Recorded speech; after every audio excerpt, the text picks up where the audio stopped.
Hi, good evening, guys. How are we doing today? Hi, good evening. How you doing, Ms. Bullet? I'm good. I'm good. You're safe in this storm? Good evening. You're safe in the storm? I thought y'all would have been in the food stores shopping, or in all this traffic. Y'all got out of that traffic quickly today. No, we Yeah. were told that we had class. Oh, okay. I said, boy, I We can wonder go to if the these food store.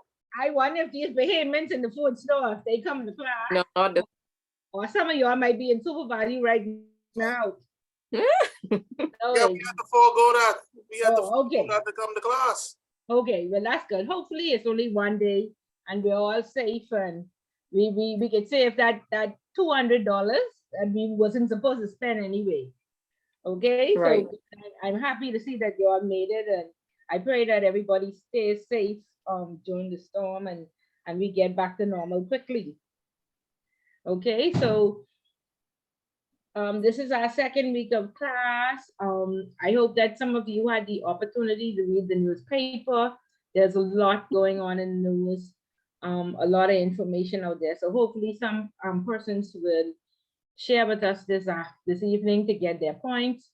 I hope that if you were not in intro, you had the opportunity to subscribe to the various newspapers for the jurisdictions that you work in, and definitely subscribe to your regulator. So before we start into chapter 2, which is discussion based, which I also hope that we had an opportunity to read, and we have lots of good questions and the discussion to share with each other. We just want to give persons the opportunity. Did anybody read the newspaper? Does anybody want to share? Let me start, Ms. Bullet, with my former good friend, Altrin Bettel, and I am so disappointed and distraught. What happened, Julian?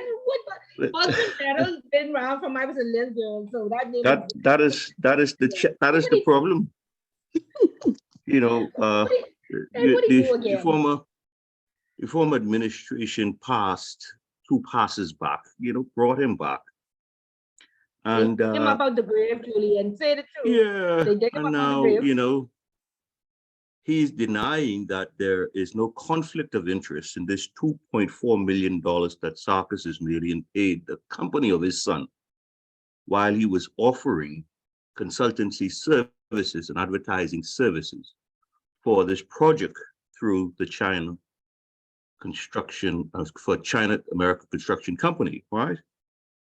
But, through the examination of the court documents, you find that Leslie Bethel and Leslie Bow are both partners in this company that are being paid by China Construction Company America and China Construction Conglomerate or Associates Panama. Now, Baltrin is saying that he had no interest while the company, or while his son's company was involved, right? And while he was the lead or chief negotiator for the Burma project. However, he did disclose that he is presently now the chairman and his son is the deputy chairman. Mom? And that this only came about a year after he would have left the service. And I'm like, you name the company. You name the company with the exact same name. And then Ismailian is able to come back with his investigators and produce records to reflect that at the time that he was dealing with all of these issues, you were receiving these funds, And exactly what is our topic for this course? Bribery and corruption. Bribery and corruption. Okay, so it sounds I don't want to jump the gun. It just sounds like Alleged. corruption at its finest. Yeah, it's alleged. It could possibly be a Kendrick. Go ahead, Kendrick. My thing is that I want to know about this deal that was struck in. I didn't get a chance to get the paper today, but I was watching the news. Anybody can, if you got any insight, let me know on this Rick Fox company, carbon-based homes. I'm just trying to figure out that we had to go all the way to Egypt, right? To sign a deal with a Bahamian boy, Canadian, for him to build homes in the Bahamas. I just. Hey, one issue at a time, Kendrick. One issue at a time. No. See, you open the floor. You already open up Pandora's box. One issue at a time. Okay. So I yield. We come right back to that. Just my son, I just had to stop my son from hitting the roof over that one. How dare you suggest that our new ambassador is anything but has the best interest of the Bahamas? And when he came up with this idea, we just appointed him as an ambassador, did we not? Hey, Ms. Bullard. So will the fella look? Taylor B. Yes, Taylor B. Yes. Rick Fox is one of our newest ambassadors. Are you Yeah, aware? he's one of our politically appointed newest ambassador. Having said that, Rick Fox shares an idea just like, I believe this country was founded on. I mean, the foundation of nepotism. I mean, listen, we have so many, qualified, contractors in this country. We have so many bright minds in this country. It's extremely sickening, if you're not in that line of being, friends, families, and lovers, you need not apply. I don't see how this benefits, the country, because listen, I don't want to step on nobody's point. This is a small country. This is a very small country, and anytime we start calling names, people give that little thing high. But for me personally, I never really understood why Rick Fox was given so much accreditation, with respect to his Bahamian heritage. Because I mean, what in actuality has Rick Fox actually done to advance this country? Yes, I mean, seeing that brother Mintz open up the floor. Can somebody please tell me what has Mr. Rick Fox done in the advancement of this country some 44 or 45 years later? Because I'm lost. You would have to tell us. You would have to tell us, Taylor. And again, you opened it up with friends, lovers, and family network. It just shows you how strong. You don't have to do nothing.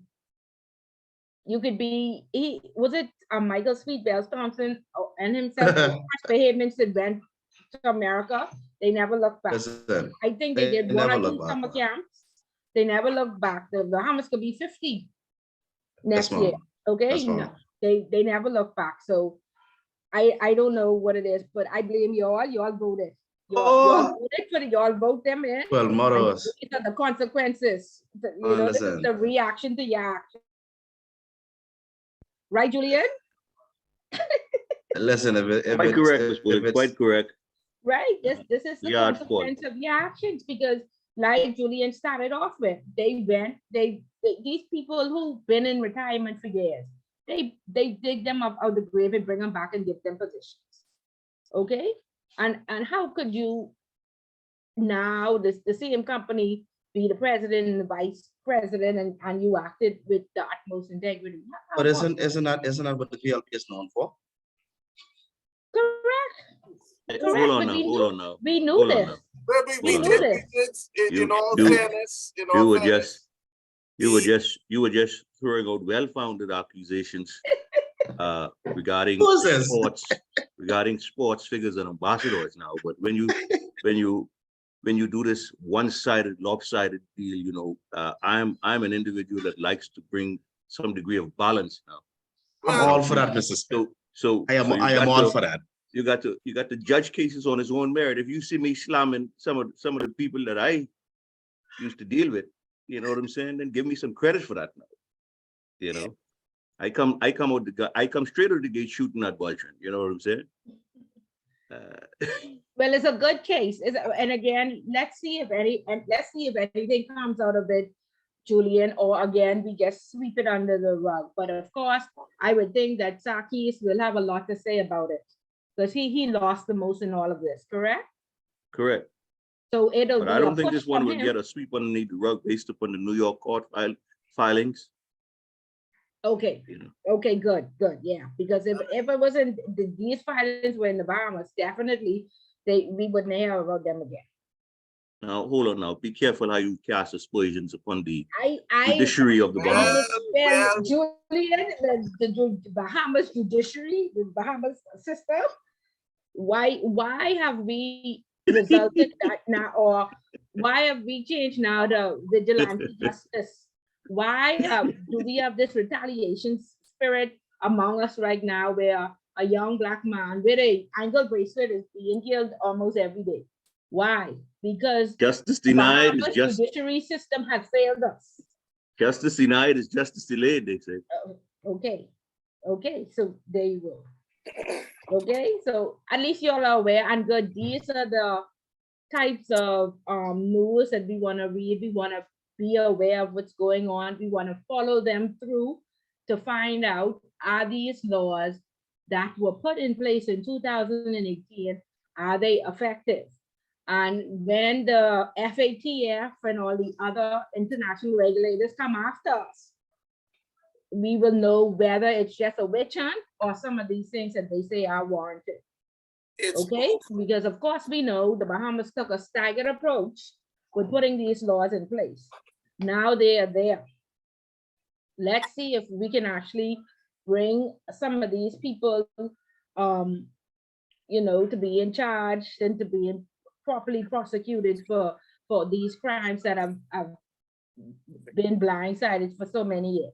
Ms. Bullitt, but if the present government sought these persons who, like you say, are alleged, have been brought before the process has been duly associated, for them to now drag them through the mud and have them go through all of that, what would that now say about the opposition? Because at the end of the day, the pot can't call a kettle black. All of them into the same thing. Exactly. All of them are into the same thing. I mean, to be honest with you, like sometimes, I lived in America for 20 years, and I, by no statement I'm saying that, I'm a proud Bahamian. Let me first say that. Having lived abroad for many years, looking at their democratic system and how they do things about their business, it tells me that not one single entity is above the law. Now you may have isolated situation like a Donald Trump, but having said that, for the majority, right? If you break the law, if you're found guilty, if you're found negligent, if you're found culpable, you will pay for your actions. It seems to me like, when persons in the Bahamas get into politics, they don't get into politics for the advancement of the country. They get into politics to, like I said, to grease up themselves and to advance their personal agendas and their family. Let's look at Shane Gibson, right? Shane Gibson just came back on television a few days ago, declaring to the Bahamian populace that he's willing again, Jesus Lord, again, to give himself up to run for a particular seat. Man, listen, all the stuff, brother, you've been through, and you talking about how much money you done made off us. How much more you want, man? How much more you want? Is he running in the marathon, or I didn't get that? He's saying that he's basically giving notice to the Bahamian populace that if he's accepted, he's willing to run again, bro. Ain't nobody called for you. Sit your behind down. You was lucky, you was fortunate, you was blessed to get away with what you got away with.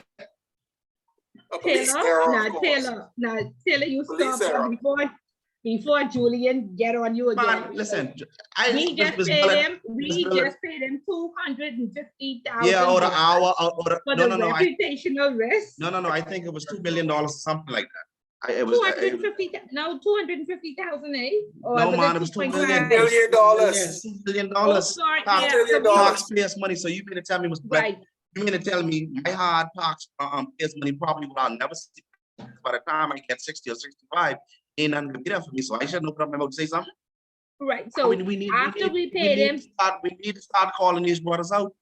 Yeah, so after we paid him that $2.5 million for suffering reputational risk, reputational risk. He said it's difficult for him to get contracts and jobs. So Oh, who Jesus. else but the PLP government is going to have to rehire him or give Lord. him a position? So if he doesn't run for an MP, he's going to have to be a chairman or an ambassador or Oh, something. Jesus. How else will he sustain his lifestyle? Miss Right, Bullock, right. How Having looked him in treasury all these years for him to basically, fund his lifestyle. And that's Correct. why these guys get into politics in a sickening, man. It's Correct, sickening. but Taylor, we know this, and we're not. So to me, That's it needs why, to be a hey, complete wash. It needs hey, to be a complete wash. We don't want your children. We don't. If you're related to any MP who's been in there for 40 years, we don't want the next generation or the one up. We don't want your children or your grandchildren. Okay, we need a rise up of educated Bahamians, and we have a lot of educated Bahamians Miss who are ethical and who are educated, and that's what Miss we need. Okay, Miss Bullock, we have educated Bahamians. It's very, I it's know, very, I agree. but we do. But what I'm saying is the playing field ain't level because when these educated Bahamians go abroad, whether it be Canada, United States, and/or Europe, and they come back home, there's no opportunities. They're being stagnated by the old gods. These are conversations that, these lukewarm conversations, they don't want to hear these type of things. They But want us to be an ostrich. They want us to put our heads in the sand and act as if we can't read, write, and/or comprehend. And they do these things time and time in front of our face. And what we do as the electorate, bring them right back. My right, but that's God. why I say this is why we need a rise up. We need a rise up of people who will actually go into the position and create opportunities for Bahamians who will actually look at the issues of the Bahamas and try to fix them. Okay, what's happening in the Bahamas is very common all around the world, and this is what the international regulators are trying to get a grip on. What we do is we talk a lot. There's no action. We sit down, we talk for 3 hours. We do nothing about it. Okay, and then we have meetings to meetings to meetings. Nothing is done. And then we have people like Maria Daxon and I can't remember the guy's name. Lincoln Bain, who are acting as activists and lobbyists, but then they want to go and be the government in 6 months. No, we need a whole slew of lobbyists, people who are just going to hold the government's foot to the fire, who are going to make them accountable, who are going to remind them of the promises, who are going to remind them that these are the issues. That's why it works in America. Okay? Ms. Bullock, Bria, That's why it works. We don't have that. Go Bria ahead. and Ashley raised their hands to chime in. We can, sorry? No, I Bria and didn't Ashley- raise. No, we were. She was clapping. They Yeah, I was was clapping. agreeing. I was Was it clap? heavily Yeah. agreeing. Those Bria were and claps? Ashley was clapping. Yeah, they Yeah. was clapping. Yeah. Yeah. Ms. Bullock, thought I that- am all with Gerardo on the Gibson matter. I support his comments 100%. With regards to the comeback side of it, Okay. I just want us to put it in the proper context, though. Even though he was not found guilty, the reason for that was technicalities with regards to Technical get off. the investigation. Yeah, but Julian, we should not be paying somebody on a technicality. You pay persons because they were proven innocent. Okay, Well- so that's a problem right there. Well, And again, if we you put listen- the if you same listen to the individuals. case, they made a mockery of the police. Well, okay. like They made well, a made a mockery, and mockery so of it. well, that's being because I am with them. And when I say with them, the police, they did not make a mockery out of us. We made a mockery out of ourselves. Oh, correct. Okay, then fine. Yeah. But Yeah. then for the government to turn around and say we pay on a technicality, no, you pay because you was proven innocent, not on a technicality.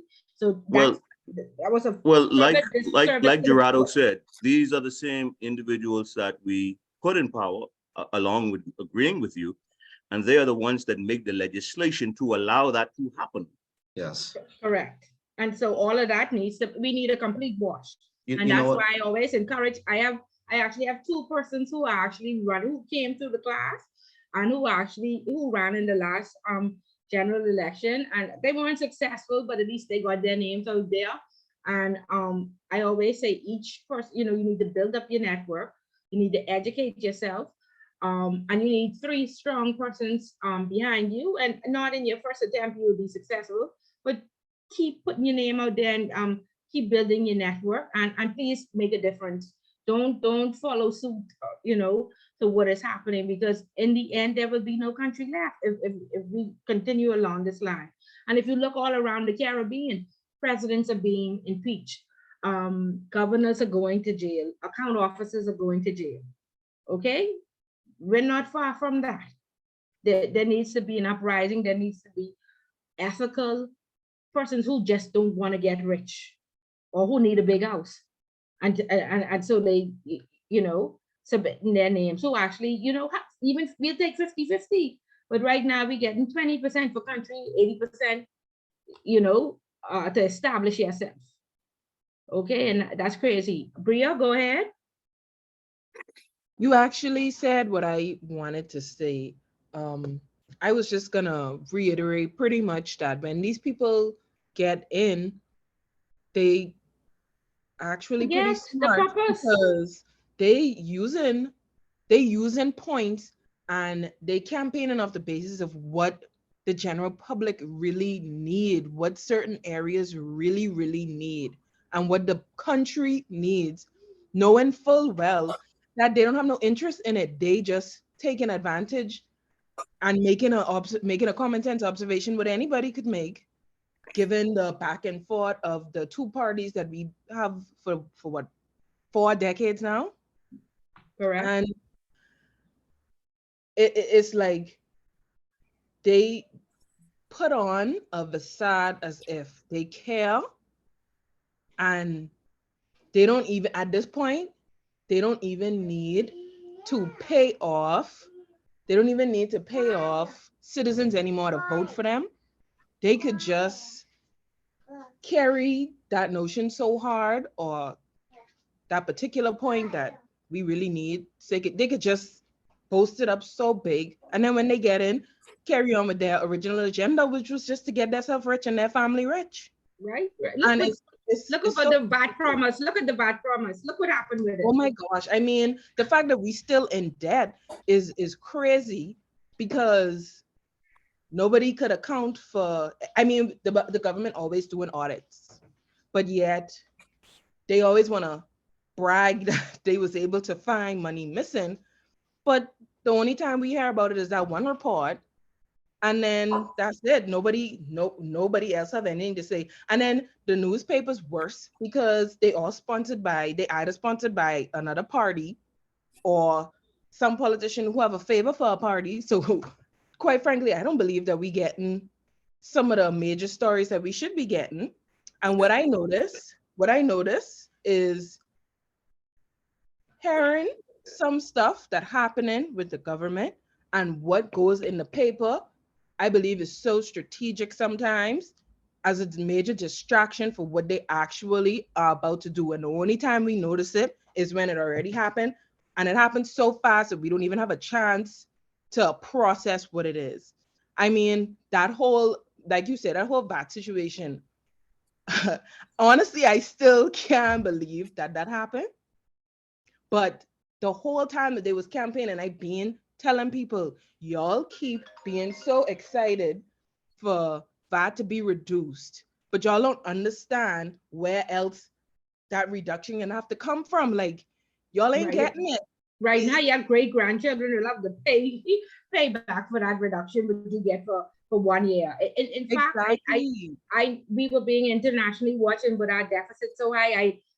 I that was almost illegal that they said that. I said there's no way possible that could be done, because Exactly. there are many articles out there saying that we have the lowest tax rate in the Caribbean, and to the competitors they have a problem with that.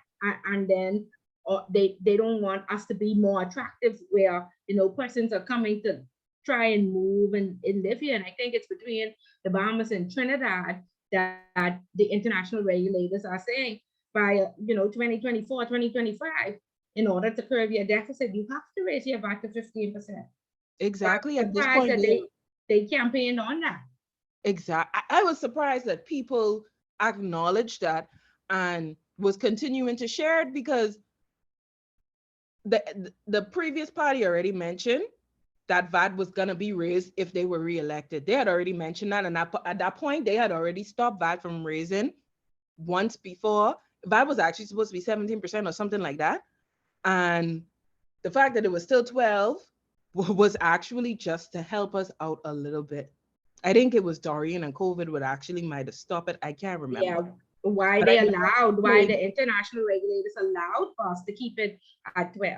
You're so right. exactly. I feel Right. like if it was raised at the proper time, you know, the adjustment would have been better. But now, at this point, for VAT to raise, I mean, I don't even know what to say. Definitely, it shouldn't have been a campaign promise. That was Right. Okay, let's hear from Kendra. Go ahead, Kendra. Just to piggyback on what was said earlier, I said it from the onset when they came up with value-added tax that it would not suffice the issue that we have.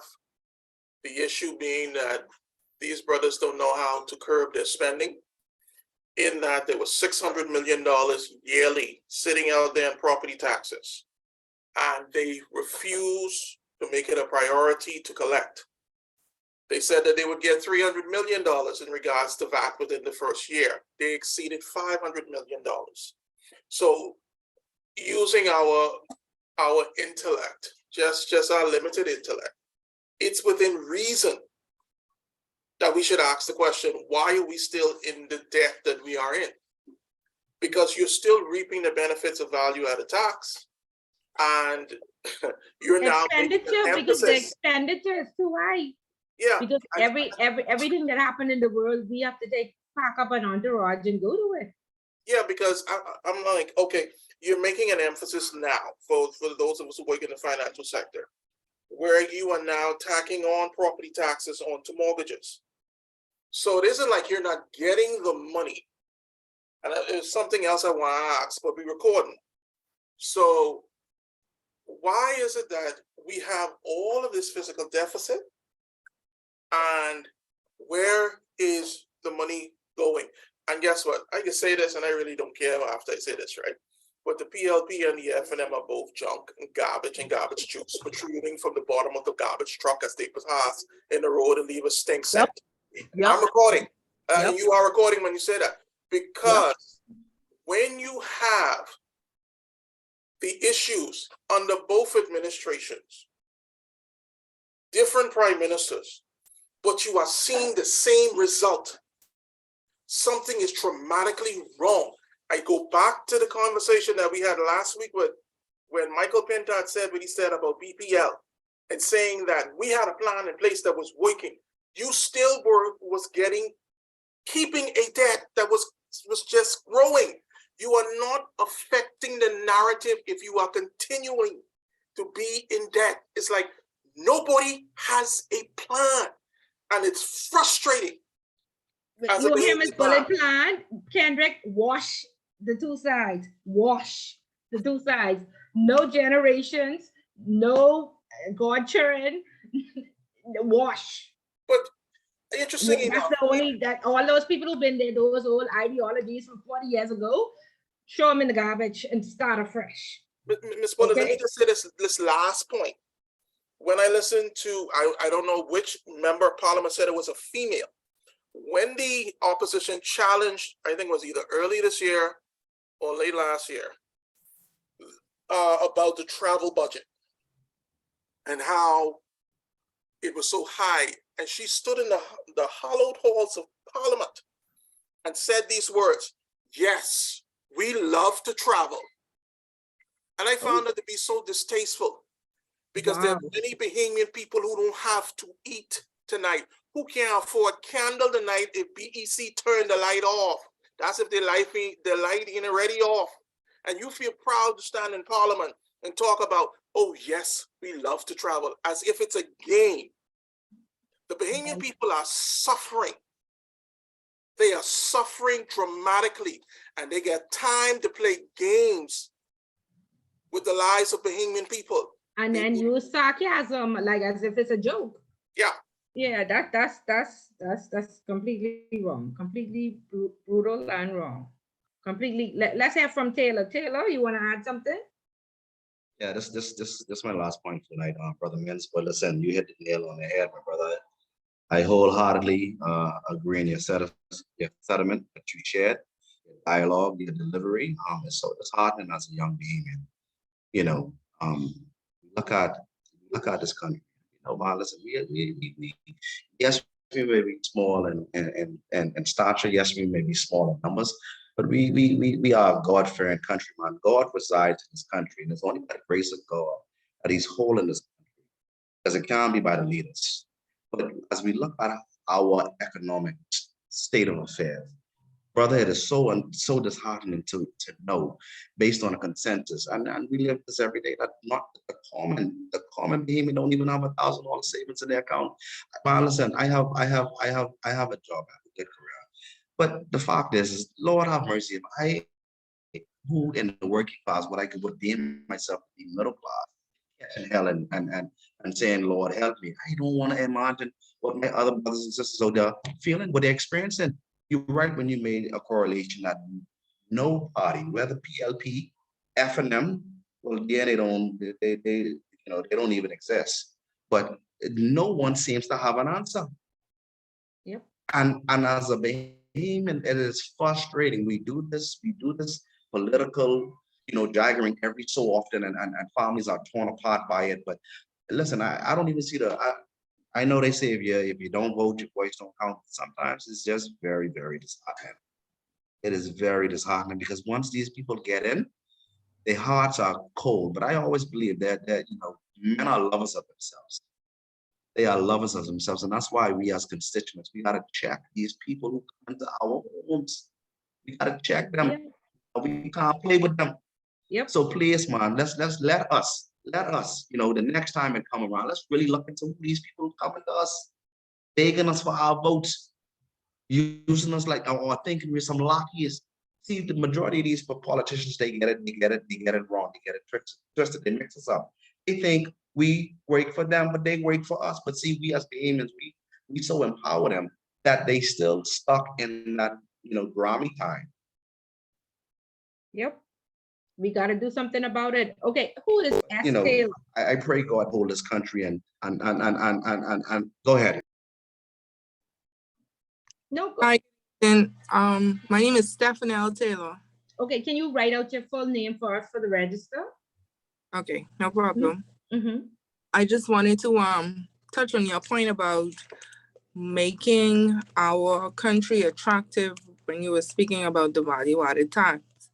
And I've seen in the news this evening that we had a major company, FTX Digital Marketeer, and they saw us as being attractive to come here and move their headquarters, but now they are up for sale by buy-ins.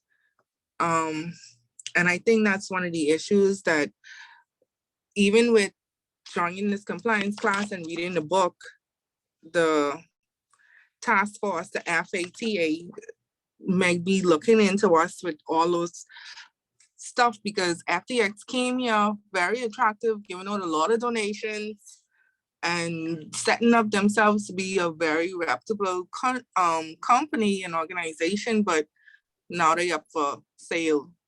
And there are many Bahamians employed there, which I was one myself. And now they don't know what's going to happen with them next. And so I think in making ourselves attractive, we still have to be careful with who we letting in the country. Right. And thank you for sharing that. Somebody else said, I don't see him here tonight. Eddie had sent me that newspaper clipping. And so what my question is that fine, you're having problems. We saw that there was $6 billion worth of withdrawals in 72 hours, right? And so that company has what, 22 billion. So, but if it would, that's a bank run. That means many of the customers withdrew their money. So what really happened, like what encouraged this bank run?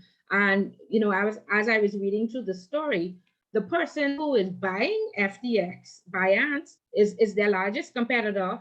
And he actually, the CEO, put out negative media about FTX. Everybody believed him, did the bank run, and now he is buying FTX. So I'm wondering if that was strategic. It's very funny that it happened that way. It seems like manipulation. And then my next question is, what is the Securities Commission going to do? Because we would have verified and approved Sam Bankman-Fried. Binance is owned by a Chinese investor who they refer to as CZ. Will he be approved by the regulators?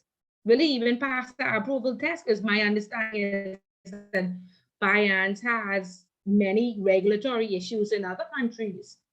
So I'm wondering, what will that mean for the Bahamians? Any regulators?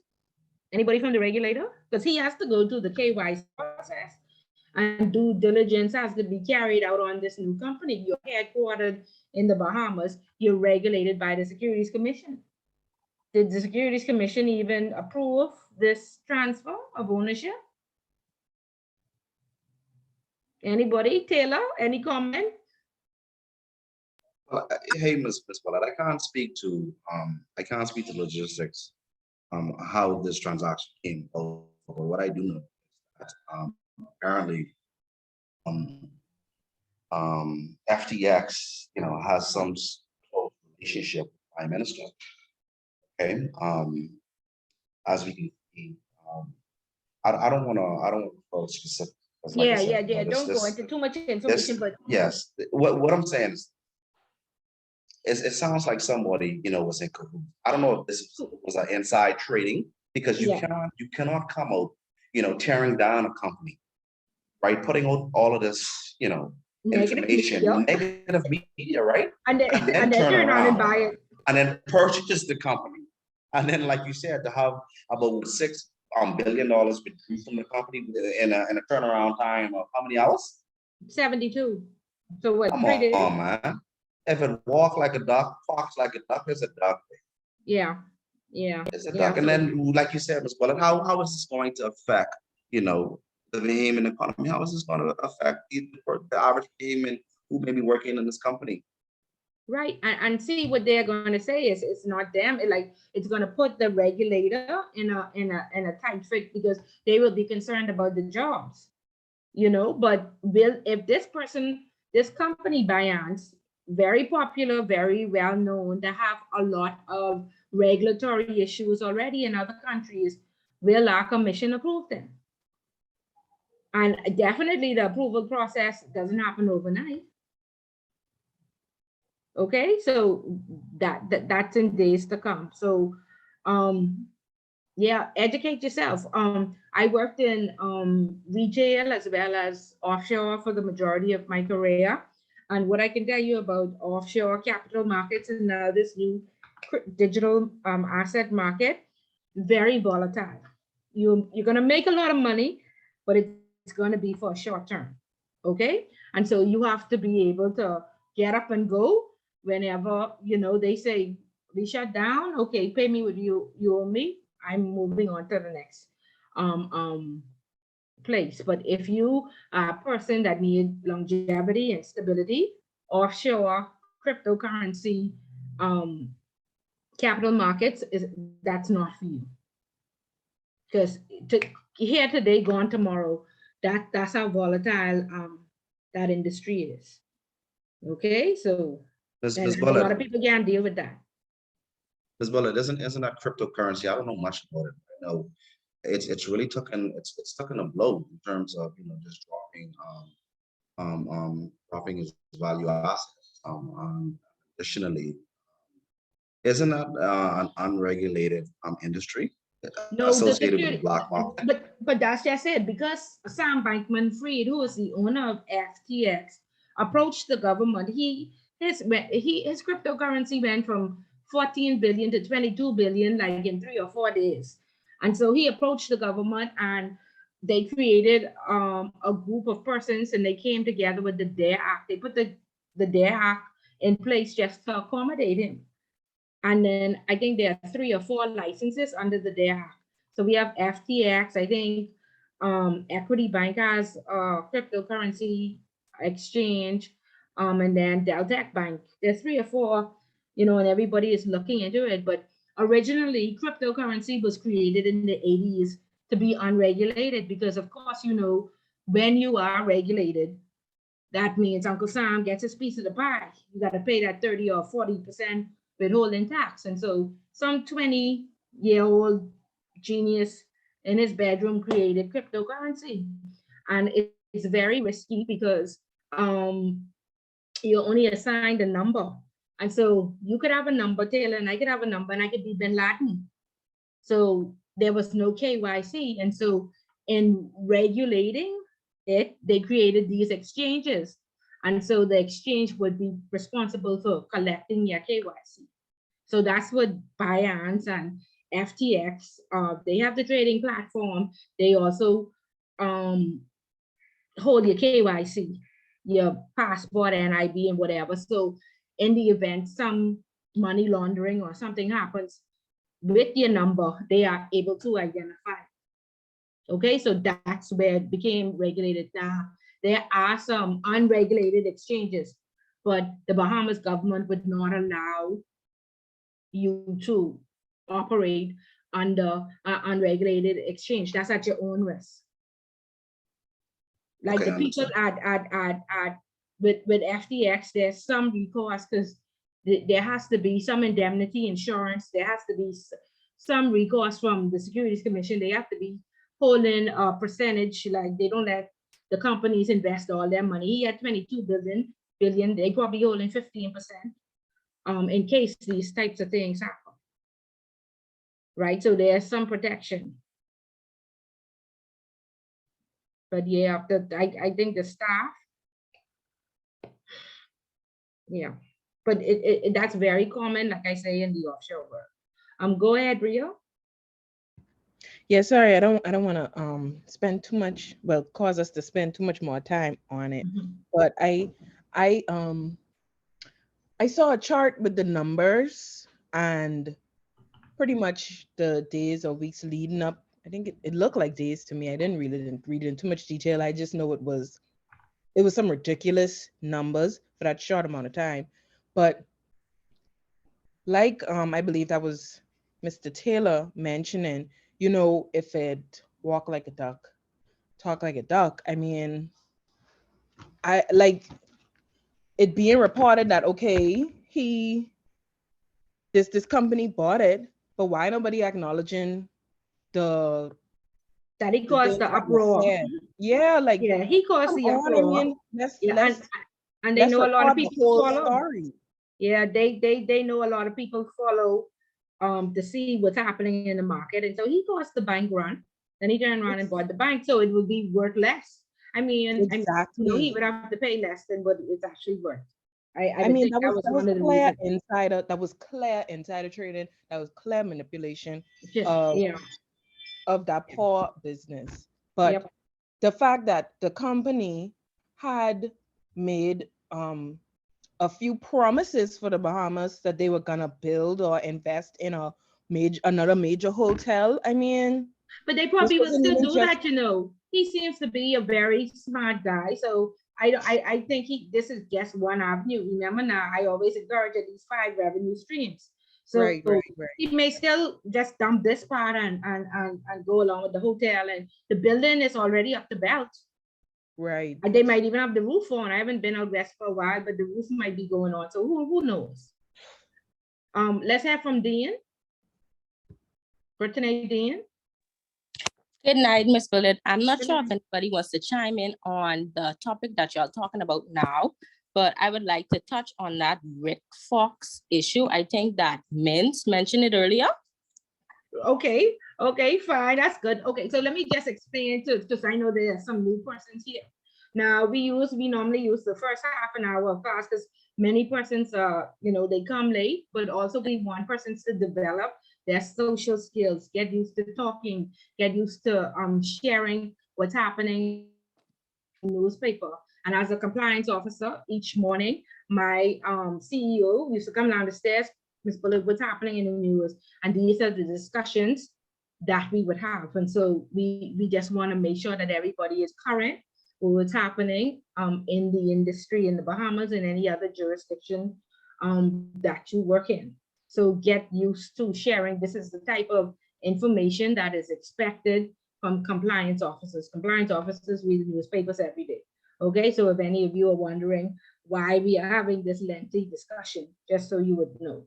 Okay, so each class, when you come, you can expect this for the first 30, 40 minutes of what's happening in the industry. And definitely when you go to your civic organization or any industry meeting, they ain't talking about what you're wearing or how you look or what happened to fish fry last night. Corporate Bahamas speaks on what's the current events. Okay, so these are the water cooler conversations when you go to network that persons should be having. Okay, so just so everybody is on board. Okay, Dean, so go right ahead. Tell us about this carbon thing because they're driving everybody crazy. Okay, so for those who didn't get a chance to read the article, the Prime Minister revealed yesterday that the government had signed a memorandum of understanding with Das Portana Bahamas, a sustainable development company made by former NBA player Rick Fox, sorry. And it was supposed to create 1,000 green homes in the Bahamas over 3 years. The article said that it seeks to provide affordable and sustainable housing, as well as meeting carbon priorities of the country through using green technology. This green technology included building materials, which was supposed to remove carbon dioxide from the air. It's my understanding that this initiative was supposed to create or will create jobs for at least 100 Bahamians and a training opportunity, because the government seeks to create a new carbon negative building industry. Like I said, I think that was Mintz who touched on it earlier, but I just wanted to know if anybody else had an input on this. Right, so let me just say before y'all do comment, it is, around the world, governments and companies, they want to be more environmentally friendly. Our new king is big on climate control. All these things are necessary. So carbon credits are, is the new thing that each company want to say that they're being environmentally friendly and what have you. The issue is who is getting this contract. Gerard was like, not my king.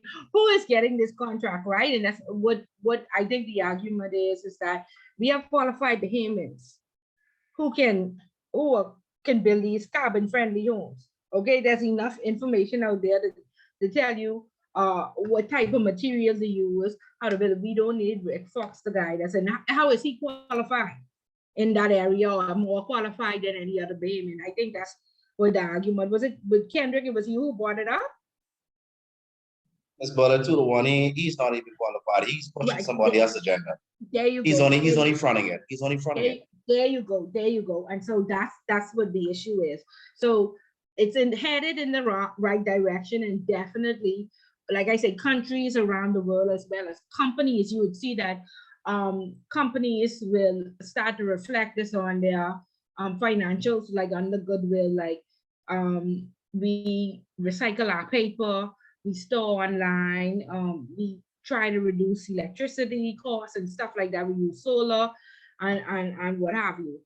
You all stop it, but who's the king, right? So it is important. It's just that we have the qualified Bahamians here already, or whomever is advising Rick Fox, they can advise our qualified Bahamians, and still we can create those 100 jobs that will be needed. That's the whole point. Okay, because I don't know where he pop up from after his whole career over, and to come to the Bahamas and try, he should have given us something whilst he was a millionaire. That's the argument. In our 50 years, what has he done? Ms. Buller, you know what is so surprising? And once again, I do apologize in advance for being too political. However, we're having a discussion forum, so speak, kind of ad lib. This is the most I've ever seen Rick Fox in the media underneath this president. And I have not seen him represented the Bahamas in the fashion that he has now prior to. And correct, like At I one said, point, I feel like he actually may have disowned his Bahamian heritage when I believe somebody over here was trying to claim him. So like you say, Mr. Taylor, it is very interesting. you're right. There, like when he pop up looking for a handout, we just made him an ambassador, which I'm sure is paid. Now Right. he wants contracts. No, you know, they're like I say, they're qualified Bahamians here who can be advised by whomever is the expert in environmental safety or whatever it is that you need for these carbon stuff. So good. So again, That's what I wanted to follow that. ask. Sorry. I did want to ask, like, I mean, was there anything even slightly mentioned if it's like a certain, even though, you know, they're going with this Canadian contractor? I mean, are they even going to mention if they're going to force the contractor to employ a certain amount of Bahamian contractors, and then if the contractor is going to have to, I don't remember what the term They is, said but nothing, Bria. They just wow. like they awarded the contract to him. Like there was no bidding process. Like what And every that's so other strange. government contract is supposed to go through the Ministry of Works. They're And supposed to apparently be with exactly a time with, frame, and persons are gonna put in their bid, and then with from this the new bidding, procurement there should be a area, selection. with this Right. new procurement area, that's exactly the whole process actually supposed to be so much more transparent and so much more available for other contractors who don't usually get the government bids. That's what this whole procurement thing is for. So why wasn't this foreigner put through the ringer just like that? Like everybody else. Correct. Correct. Hmm. Okay, good. So Christiana said she wants to speak about the rise in inflation due to the Lucayan sale collapse. Go ahead, Christiana. Yes. Good night, everybody. So I found this very interesting. The headline is "I told you so. 100 million Lucayan sales collapse." So they were actually explaining what happened in terms of why did the buyer didn't go through with the deal. And his reasoning was inflation. Also, they were saying that the former Grand Lucayan chairman said, "I told you so." I feel as if this was a great opportunity for Grand Bahama. And whether it was, I feel like whoever government is in, it seems as if the next or whoever the next party people is just looking for their ideas to just flop. You know what I mean, Ms. Bullard? Right. It's like they're only there to oppose. Whether Yeah, it's a good that's idea how I or not, feel. they oppose it. Yeah, they only there to oppose. Always. I feel as if everyone just come together and just find a solution, this thing could actually work. You know what I mean? So Yeah. it's interesting to me. And that's what I'm saying, Christiana. You have to wash. Yeah, thank you. Yeah, so I told you so. The Bahamas is going to suffer. The people in Freeport are going to suffer. We just need a wash. And we need Yeah. educated people like yourselves to rise up. You are ethical, you are educated. That's the biggest difference. Okay? And network with the people in your class, network with the movers and shakers in the civic organizations with corporate Bahamas, and get out there and form an entire new party with, you know what I mean, could replace both of them. Okay? Yeah. And then we need, like I said, we need a lobbyist. We need people to continuously hold your foot to the fire, not go and try to be the prime minister in 6 months. Not just go out there and scream and shout and whatever. Watch the House of Assembly, document what happens, follow through, fact check, remind, you know, and come with facts. And that's why America is more organized than we are, because they have a full lobby system. Okay, some of their lobbyists are paid and some are unpaid. Some people just do it on a voluntary basis, but we need to fully establish these lobbyists and we'll be fine. And then we need international representation. All these ambassadors who are non-resident, send them out to sit on the IMF board, the ATF, the CFATF, the World Bank. And so we have international representation when we want to get, these countries want to blacklist us just because we may be the competition. Somebody needs to stand up and say no. Okay, we don't have the proper representation out there on the global forefront. One visit to one conference don't count. We need an established body.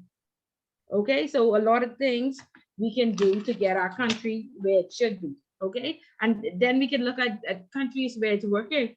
We could look at, I think it's Monaco or Morocco. Their citizens get $3,000 a year or a month because of their natural resources. Okay, we don't get a dime and we in the deficit.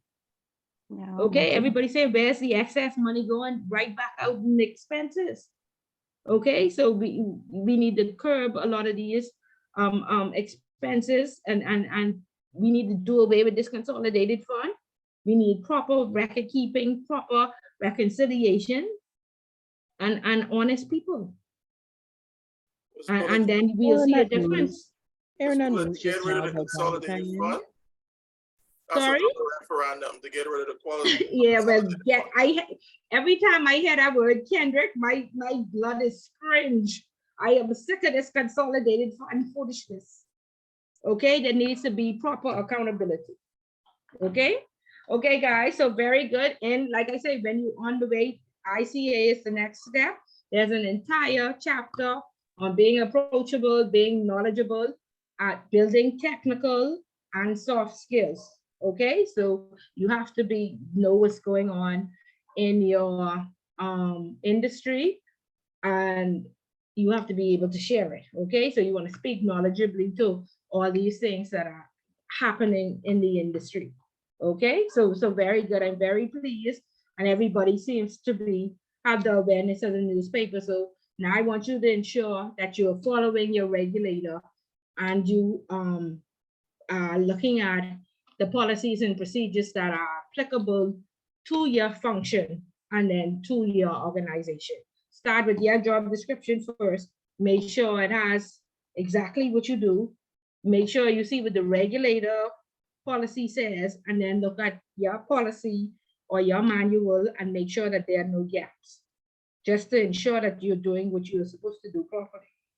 Okay, because now the law has been expanded. Not only the compliance officer goes to jail, everybody goes to jail. So there's no willful blindness, or they ain't put that in the policy. You were supposed to know, okay, that I'm doing something different than what my job description says or what the policy says. Okay. Okay, good. Okay, very good, guys. So I hope that you had the opportunity to read chapter 2. I hope that everybody's comfortable with the classwork and understand how to answer question 1. There's about 10 questions for chapter 2, but it's very, very easy. And I'm certain by the end of this chapter, most persons will be aware on how to answer those. Okay, and so chapter 2 talks about laundering the proceeds of tax evasion. And so, of course, we all know that under money laundering, there are 21 crimes. One of those crimes are tax evasion. Okay, and so I think it was around 2014 when Obama said, if I borrow any more money from the Chinese, we will have to bow to them. And so therefore, I'm going to fix my tax problem. And so what America did was spend $17 million on upgrading their IRS. And their IRS is just like our Department of Inland Revenue that collects taxes on behalf of the United States government. Okay, and so they spent this $17 million or $18 million to put systems in place, to hire staff, to train them, because he said there are billions of dollars in US tax dollars around the world. And so we are going to collect our 30 or 40% of those billions of dollars. And so they changed their laws and basically said, if once you are a US citizen or you have US indicia, and US indicia is a US driver's license, a US address, or a family member who is a US citizen, then let the US tell you if you have to pay them a tax. Okay?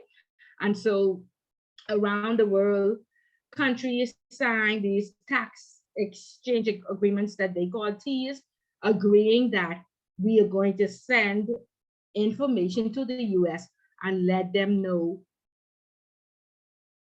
that their clients or their citizens have money in the Bahamas. Okay, and so of course the Bahamas was known as a tax jurisdiction. So what did this mean for the Bahamas? Most Americans just closed out their account and extradited their money back home.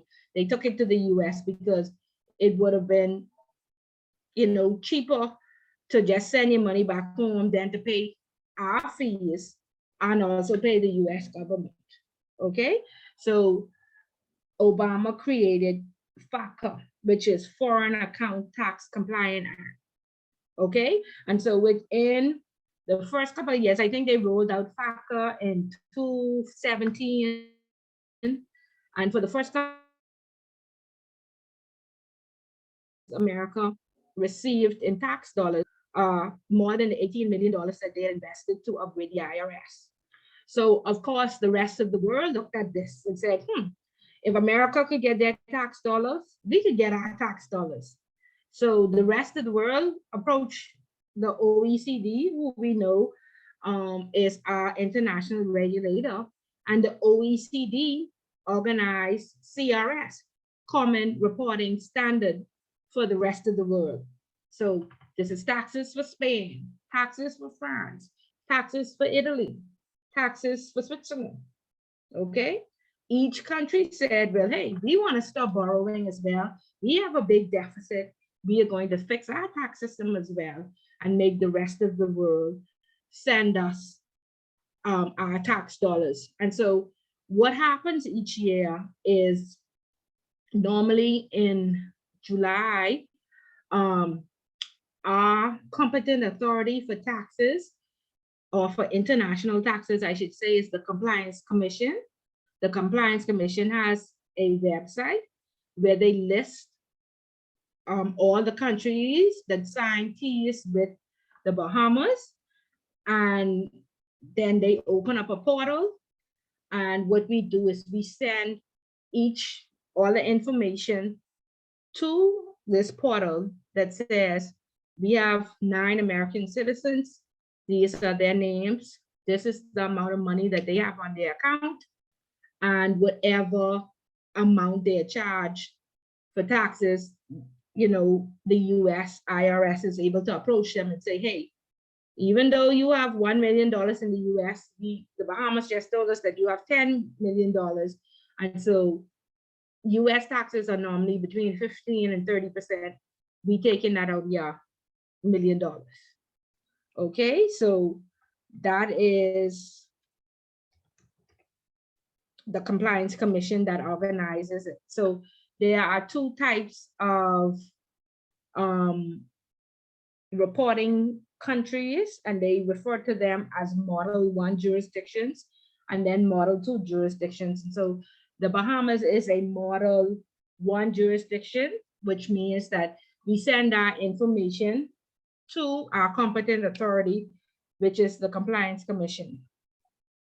A Model 2 jurisdiction is like Switzerland, which means that they send their information directly to the country.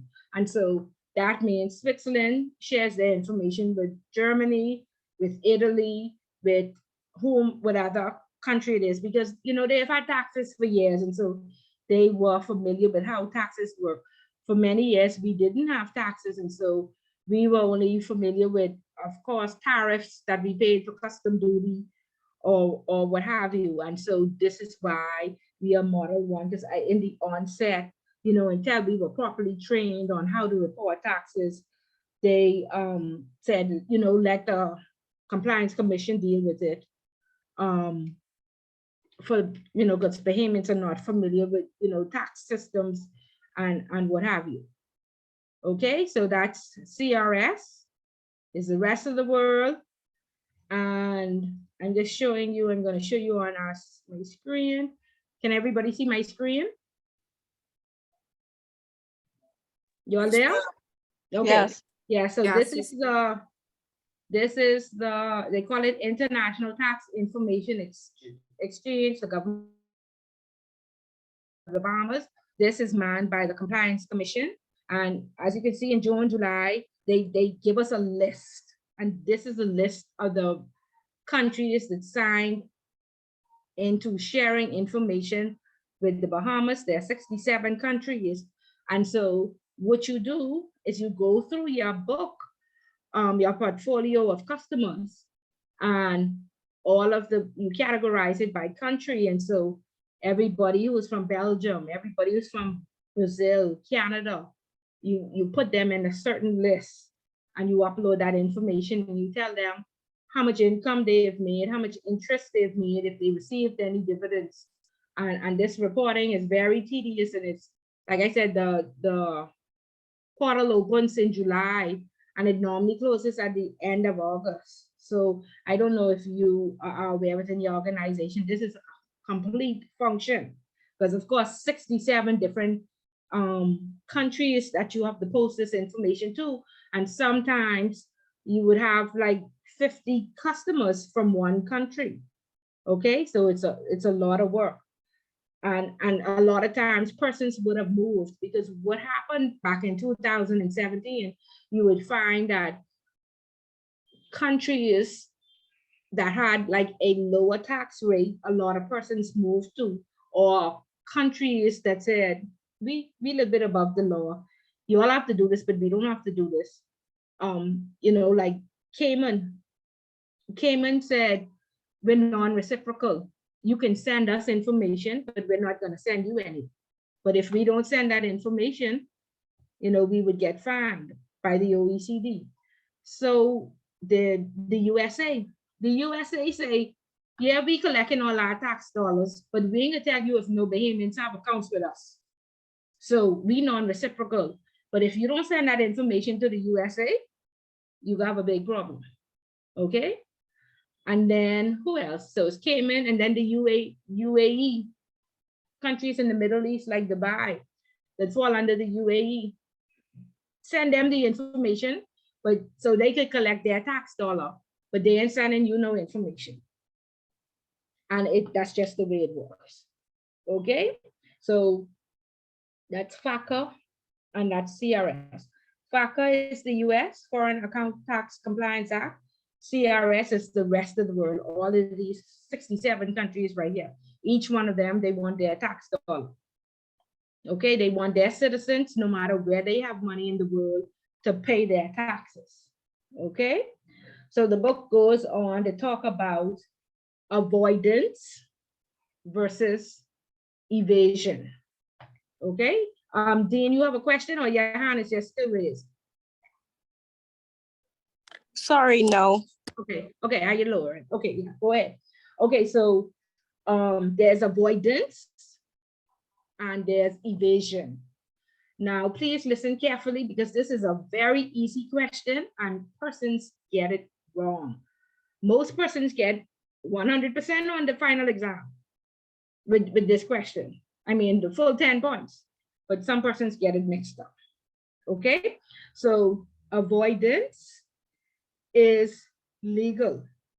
Okay, so in the offshore world, of course, we know that these lawmakers, they write policies and procedures and laws that would benefit them. And so along with all these tax laws that are out there, there's a book that says Tax Laws for Dummies, or Loopholes in CRS and FACA. Okay, and so if you are smart enough, you would read these books and you would find out what the loopholes are. because those loopholes help you to avoid the law rather than evade the law. Okay, so avoidance means that the government of the Bahamas says to bring in energy efficient washers and dryers, it's 5% customs duty. But if I bring in a regular washer and dryer, I pay 45%. So I'm going to bring in the energy efficient one and pay 5%. That's avoidance. Then if I bring in assembled furniture, that's 45%. But if I bring in unassembled furniture, it's 5%. And so therefore I can bring in the unassembled furniture and pay somebody $30 to put these chairs together for me, which I will still save. Then energy efficient cars are what, 30% versus the 65% or whatever. So that's avoidance, following the law to get a lower tax rate. Reading the book, Loopholes and Pocket CRS for Dummies, and finding out how to get persons to keep their money in the Bahamas and not have to pay their country any tax dollar. And one of the loopholes is if you hire a management company and it falls under a category as a managed account.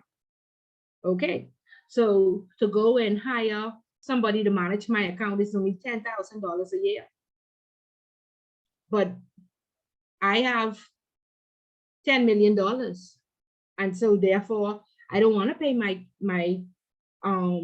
government 15 or 30% of the taxes of my $10 million because they only go build houses. The school still is safe for my children to go to. The hospital, I can't go to the public hospital, so why giving them 15 or 20% each year? Okay, it's cheaper for me to go pay for my account to be managed. That $10,000. Okay, avoidance. Evasion, which is against the law, is all of us who go away, shop till they drop. We come back home, and when we fill out that declare, the customs form, we spend $500. We hide in our receipts. And in fact, when we go in Walmart, we say, hey, I need that breakup and tree receipt. Right, right, Stephanelle, right, Ashley, right, Christiana, right? We Julian? skip the last one, not the Oh, first answer one. that. That's I a don't trick the last question. one. Julian, that's only for educational purposes now. You don't lock us up. Right, Julian? And that's what means too. Go on, Julian, go on, Julian. So he missing this part. Okay, so No, that, I'm not missing. I'm not missing. I'm here. yeah, okay, don't lock us up. That's for educational purposes, Julian. So that is evasion. Okay, you should be arrested if you do that. Okay, because no, every Bahamian knows they never been to Florida and only spent $500 unless they've been overnight. And Lord help when it was $300. Okay, but back in the day, before 2018 and when all the laws were changed, millionaires around the world just kept their money in offshore jurisdictions and they evaded taxes. Okay, and so when all the laws changed in 2018, you could no longer do it. Okay, around the world after CRS and FACA came out, you could no longer do it. So governments still took a staggered approach, and you know, like Switzerland was non-reportable until 2020, so they gave their citizens a few years because most of those Swiss MPs knew that their money was all around the world. So they took a staggered approach. They had to make sure get their money back and find a way to make sure that they weren't, you know what I mean, charged or arrested for tax evasion. But personally, I had a customer. I was working at a bank that shut down in 2020, and the IRS called me on the phone. They said, Ms. Bullard, section, this, or the IRS and the US law, and this act and that act. If you shut this bank down and you give that man, I think he had $9 or $10 million, y'all will be prosecuted by in US courts and whatever. However, we be trying to calculate exactly how much he owes us. Okay? And right down to the last day, he was the only account we had left. And they called and they said, send us $6 million, give him 4. Okay? And he cried.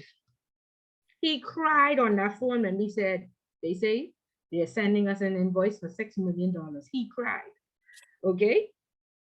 But he had to pay or he was going to jail for tax evasion.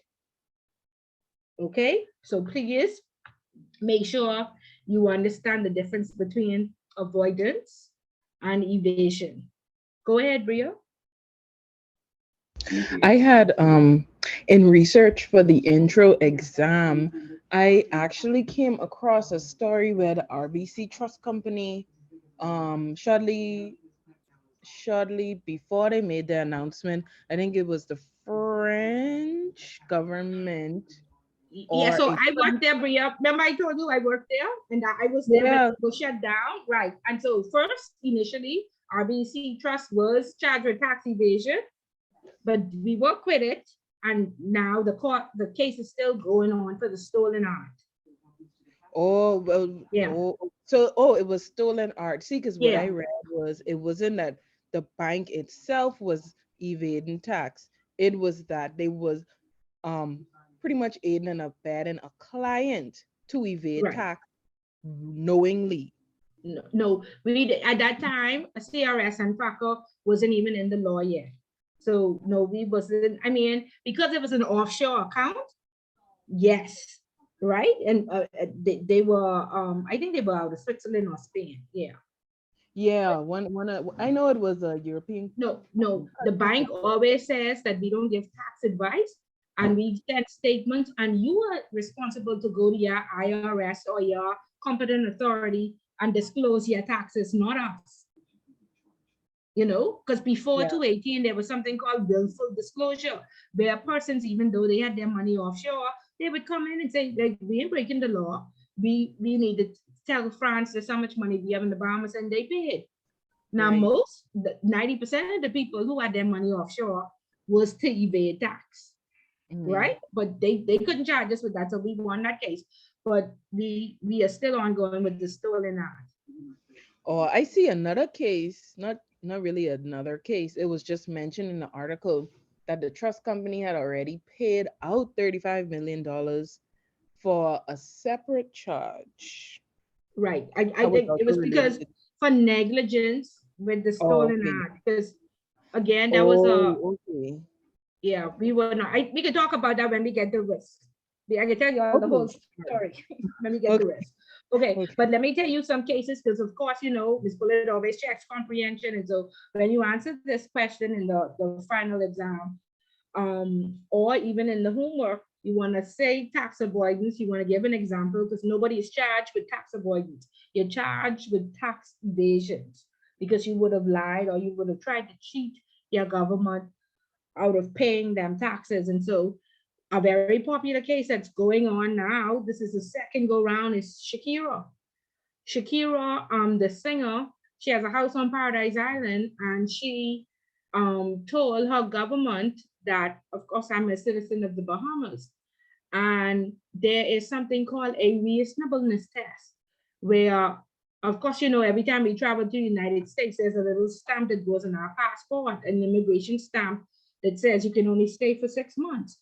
And so that particular year, when she said, well, I'm a citizen of the Bahamas, which she indeed is, because our law says, you know, buy a house valued at $750,000 and we give you citizenship.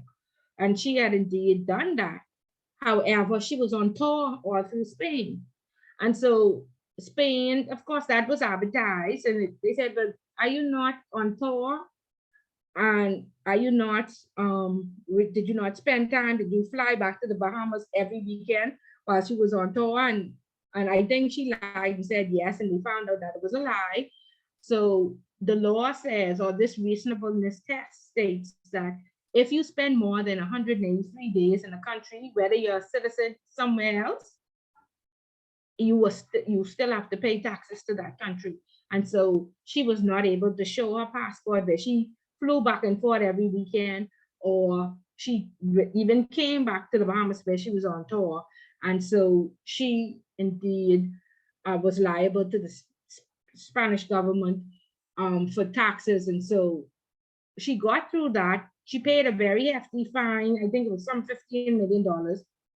And then she do it again, saying that she was in the Bahamas and she wasn't supposed to pay them. And so now she has a pending court case. So y'all could go online and read up on that. Another case of tax evasion was Superwash, where 1 year Superwash had paid $600 for these big economical, or I guess whatever type of company washers they get.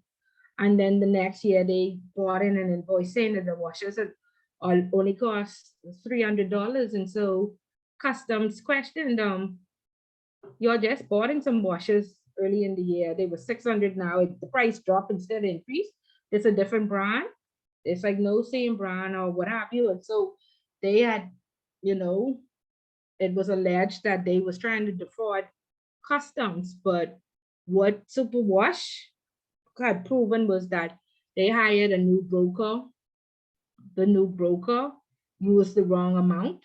And so Superwash should not be charged. The broker should be charged. And so that's how Superwash got out of it. So I don't know if the customs ended up charging the broker, but yeah, that's a popular case out there with Superwash and their broker and the Department of Customs. Go ahead, Taylor. Hey, Ms. Bullitt, I wanted to ask you those questions associated units. Is it highly probable that they would probably fail on our final exam? Yeah, all of them are pass exam questions. The homework questions are pass exam questions, and the classwork are all pass exam questions. So okay, I would encourage you to practice them, because a lot of times we find that people don't know the correct terminology, or they just simply don't know what the question is asking. Okay, so practice them to make sure that you can, and in the first half an hour after we talk about the newspapers, then ask any questions pertaining to the classwork. Okay? Okay, good. So do we understand tax avoidance versus tax evasion? Do we comprehend? Do we know how to research and find our examples and explain them? Crystal clear. Sorry? Crystal clear, I understand. Okay. Yeah. Okay, good. Y'all, please don't get mixed up. I don't know how people get mixed up, but people write it completely backwards. Everybody is saying, I was avoiding tax because I only give them I had 5 receipts and I only give them one of my receipts when I reach the customs. I say, oh Lord, no. No way.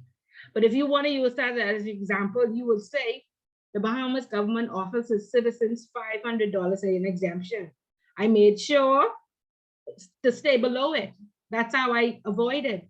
Or I bought duty-free items that stayed below it. But you can't say I hide my invoice. That's evasion. Okay? You all don't set yourself up and go straight to that. I said, no, it's supposed they was being questioned by the police.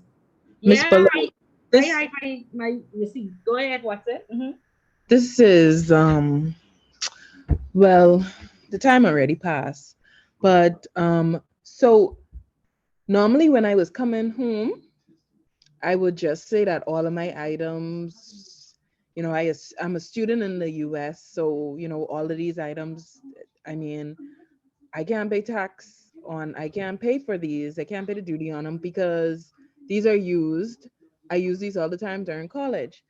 And after I graduate, I think I used that same line for like 2 years. You're going to jail, Bria. You're going to jail. Okay, so that's evasion then. That's evasion, yes, because customs does allow you, I think, up to $10,000 if you're returning home after 4 or 5 years, or if you've been to college. They do allow you an exemption, but Oh, that was no never return home train communicated. for dance.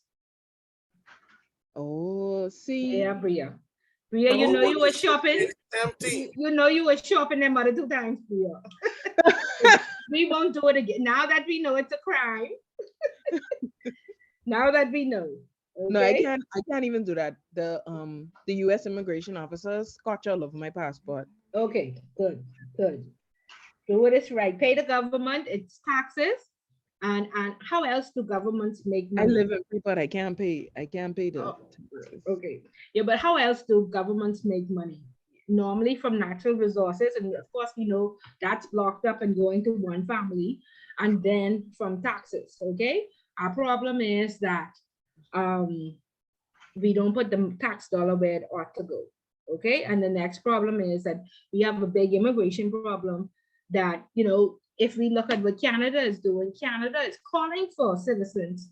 We can't control our borders, but for a very long time, we just didn't tax them. And so Canada is calling for citizens because normally, economically, you need more people. We only have 400,000 people. That ain't enough to run this country. That ain't enough tax dollar being collected. And so Canada is calling for more people because the more people they have, the more taxes they collect, because it's between 50 and 35%. And some of you would have been in the intro and we talked about this, right? Our problem is we can't control our border. We don't tax our immigrants. And also then we have these money services businesses. And first we had a moratorium on them, but now central bank has lifted the moratorium. So you can give out more money services business licenses. This are the Western Unions and the cash and goes. And if you look at them on Friday, the line wrapped around 3 times with foreigners sending the money right out the country. So how they lift that moratorium, I don't know. Okay. But in Canada, at least 50% of your salary is stay in Canada because you have to live and you have to eat. Shanty town in Canada, illegal electricity. Okay. So when you step up to that hospital, you already paid for that because they don't take they're 50%. Now, if you want to send the next 50% and don't eat back home to your country, you could do that. But Canada will get their tax dollar. Go ahead, Bria. I was just about to ask you about that immigration thing. Not ask, but just pretty much make a statement. Working in the job I work in now, part of my job description is to renew the work permits for the foreign teaching staff. And what I noticed with immigration law, we losing out on a lot of money. For one, the organization itself is paying for these people to get their work permit, and any type of fee that they have to absorb, they and I talk about $10 for a postage stamp, money for a passport photo. Like, they don't understand why they have to pay that. And my whole thing is, y'all ain't even paying the permit fee. On top of, I know for a fact the only thing that coming out of your salary is national insurance. Y'all don't even have no additional tax because y'all ain't actually citizens here and y'all can't be here outside of the work permit. Y'all don't have no type of tax, additional tax that y'all paying, yet y'all benefiting fully off of us. I guess they do put money back into I guess they are putting money back into the economy when they go to the grocery store and stuff like that. But in terms of real money coming in from the amount of immigrants that we have, especially teaching staff, I feel like it's a lot of loss opportunity that immigration is forfeiting. I think it's also a compliance issue with immigration because what I noticed. Bria, burn the whole immigration down. That's where Ms. Bullet is. It's more than a compliance issue. And luckily, we have had like 3 or 4 persons from immigration in the class, and I told them, burn the whole immigration down. That's where we are with that. That need to get started over from scratch. Let me tell you, an immigration officer called the school I work at and requested that the principal give them a letter saying that a student from another country attends the school. And when the principal told them, well, we need at least We need at least the student to take an entrance exam, and then we need at least the capital development fee payment, which is basically a seat fee for the school. The immigration officer was very upset with the principal, as much as to almost going, honestly, almost getting to the point where it was like intimidation, saying that pretty How much dare you not do them a advising the favor, lawyer to Gloria? do this. Pardon? How dare you not? How dare you not? They call you on the phone asking for a favor. How dare you not? No, that was the last thing that lady needed to tell the principal. How dare you not do this for me? That was the last thing she needed to say. Yeah, but that's how I said burn it to the ground. Go ahead, Taylor. Go ahead, Gerardo. Hey, good afternoon, good evening, good Mhm. evening. But listen, I have to chime in, having spent about uh, Department You breaking up. We can't hear you. You breaking up. Hi, can you hear me, Ms. Yes, Bullet? I can hear you now.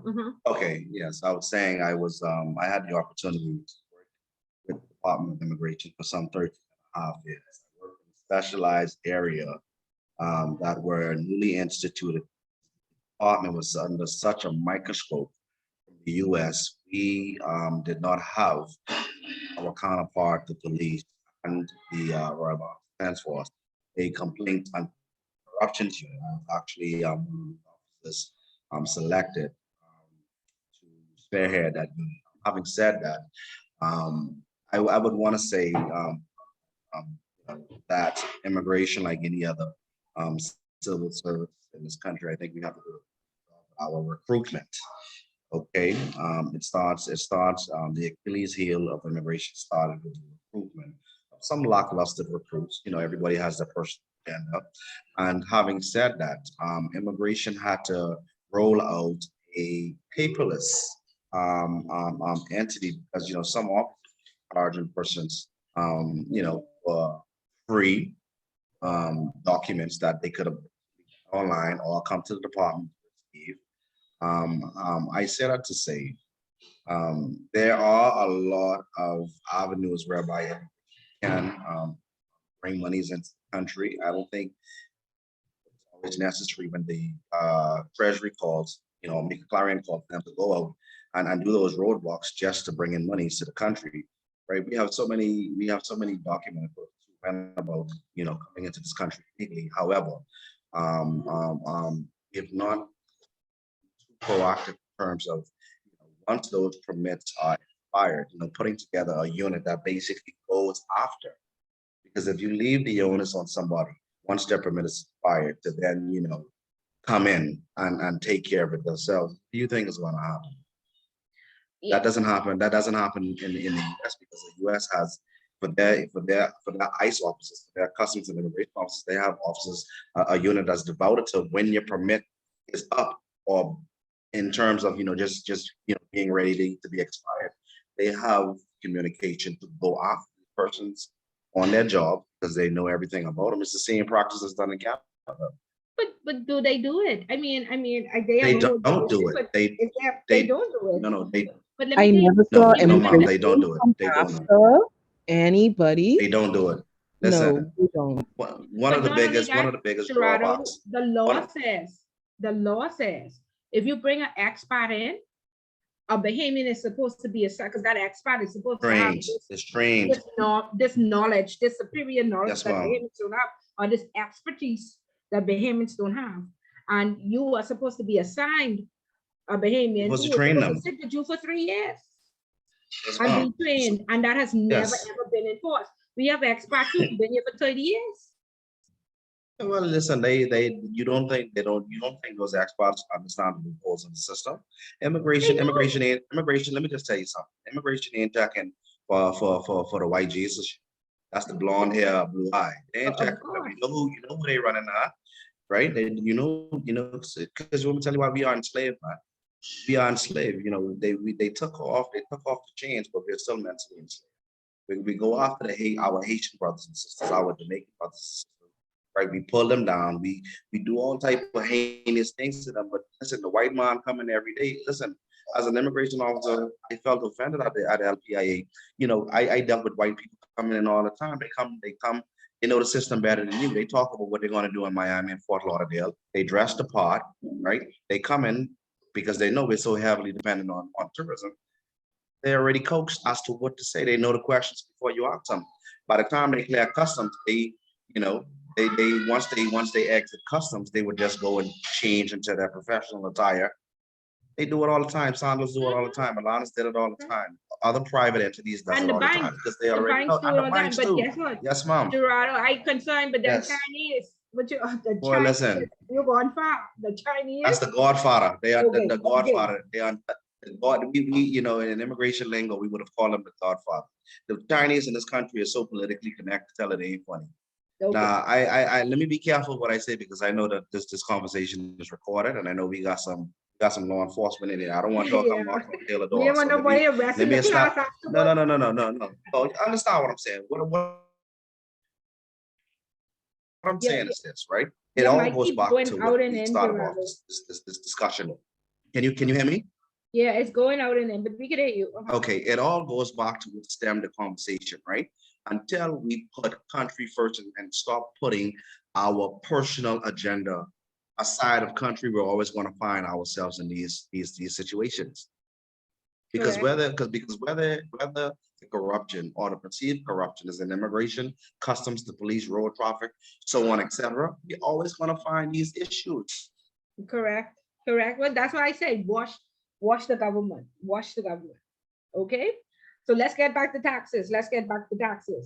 There are different taxes.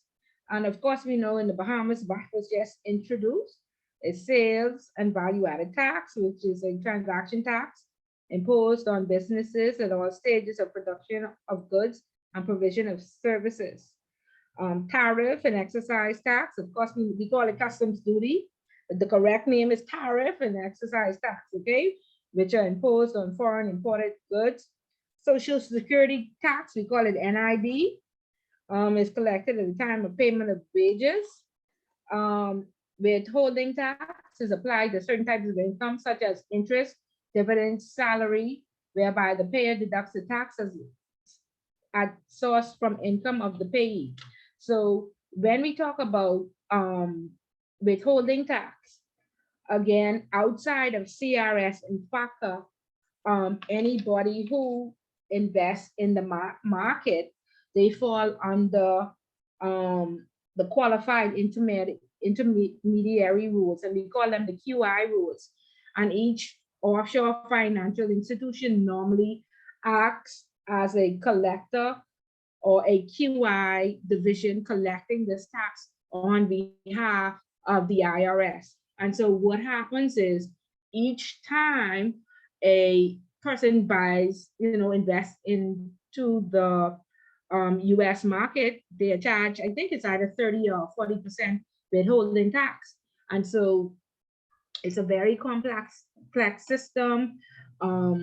This task falls under compliance because you have to report it every year by August 15th. So the IRS has the system where you upload that I have 50 customers and the total of their withholding tax is always in the millions of dollars. And we are going to send this check. We collected this 30% every time they invested, and we send this on to the IRS. And so each year you have to upload that money into their system.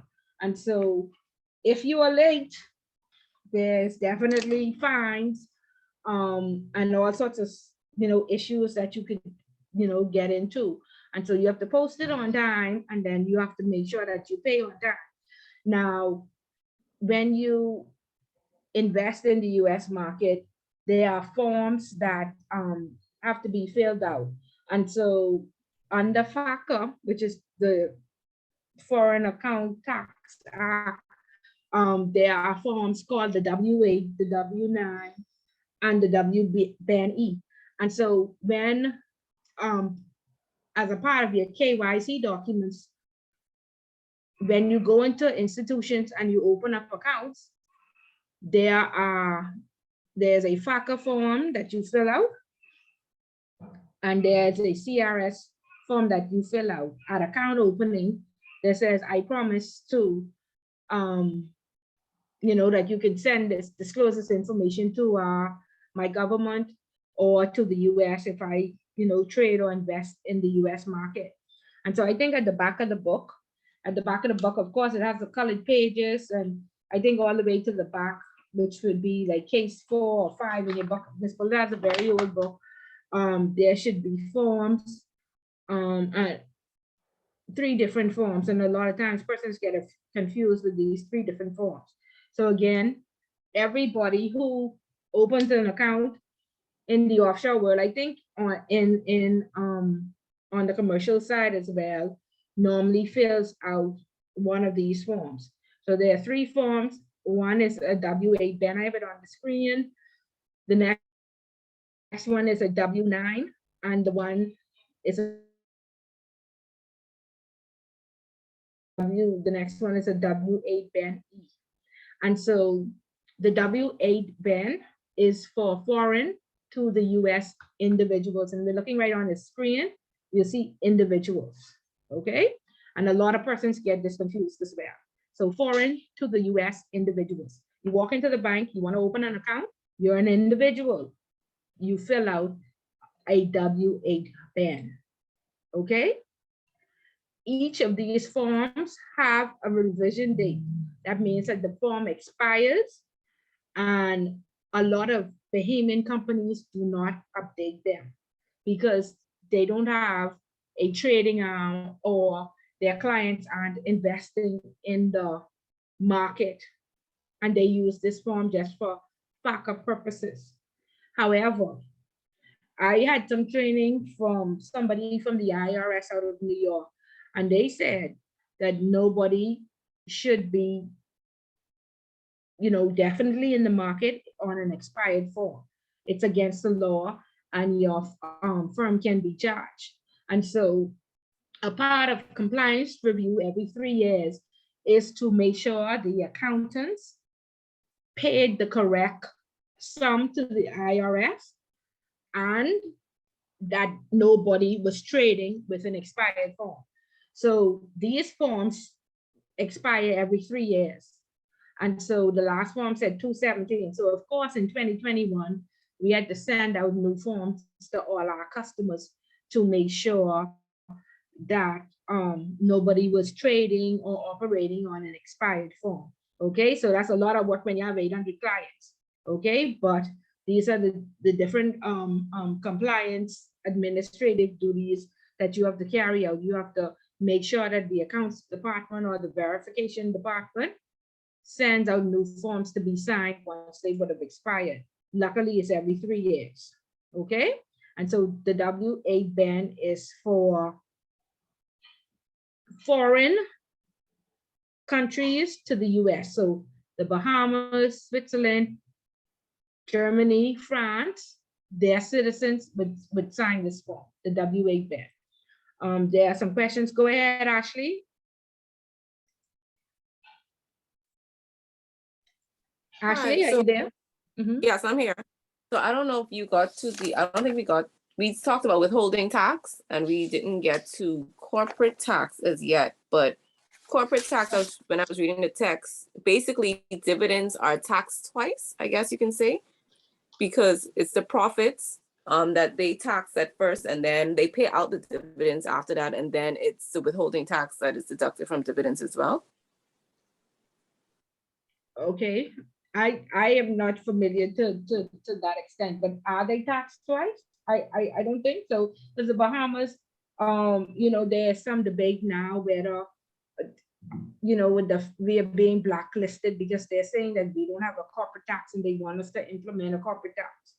And our argument is that under the business license, you pay a percentage of what your revenue is. So in essence, that is a corporate tax. Okay. You stating that dividends is taxed twice?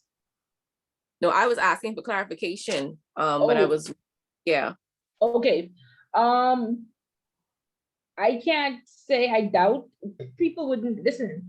Very wealthy people, they hate governments, they hate taxes, and they hate insurance. There's no way they're going to be taxed twice.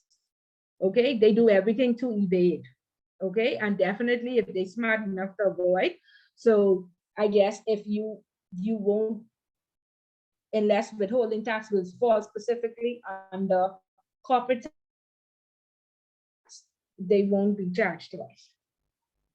Okay, but I think corporate tax refers more to, business licenses and stuff to that, like that. Okay, thank you. Okay, yeah. But like I say, it's a very complex situation. And this is why at the financial institutions, we say we don't give tax advice. And we don't give it because we are not tax lawyers. And then you could give advice on the IRS. But then what about the Bahamas? And then what about Switzerland? So every country has a different type of tax structure. Okay, and they use various terminology. Like in the US, corporate tax may fall under withholding tax, and that may not be the case for Switzerland or Germany or another country. So this is why we say we don't give tax advice, because we want you to go into a tax lawyer from that jurisdiction who is familiar with the rules and advice. They put it in writing, and then you bring it to your to the bank.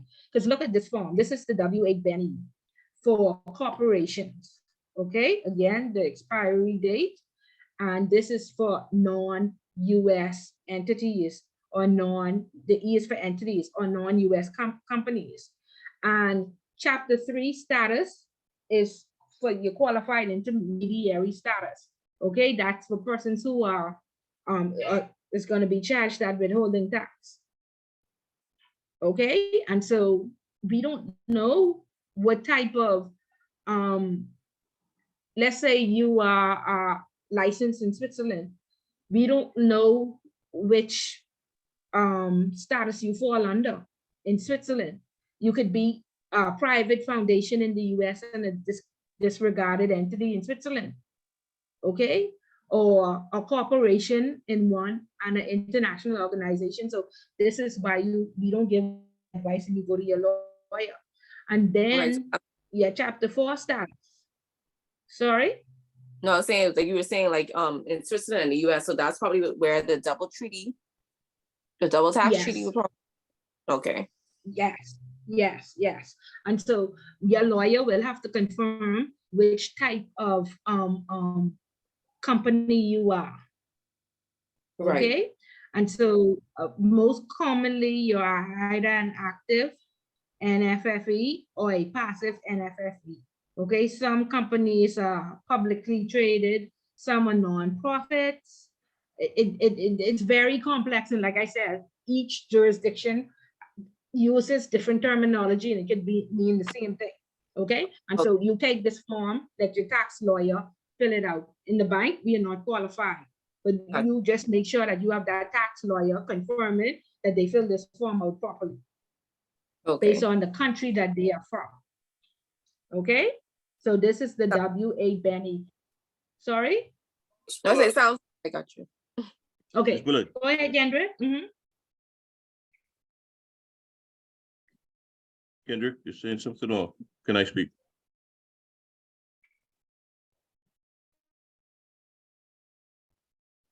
Okay, we might have lost Kendrick for a moment. Is No, Kendrick there? I'm here. I was just wondering if you could forward us a copy of this, each one of these forms, please. Yeah, it's at the back of your book. You don't have one? It's online? Look at case 5. You can also find it online. Okay. Yeah, and they're online. Thank you. Yeah. Thank you, Mrs. Go ahead, Julie. Yes, Ms. Bullitt. So you're saying that it is always best that the attorneys registered in the country, specifically the US, if you want to do business over there, acting as either a company or a firm, that it's best you let them fill this out for you, right? Correct. Or is it a must?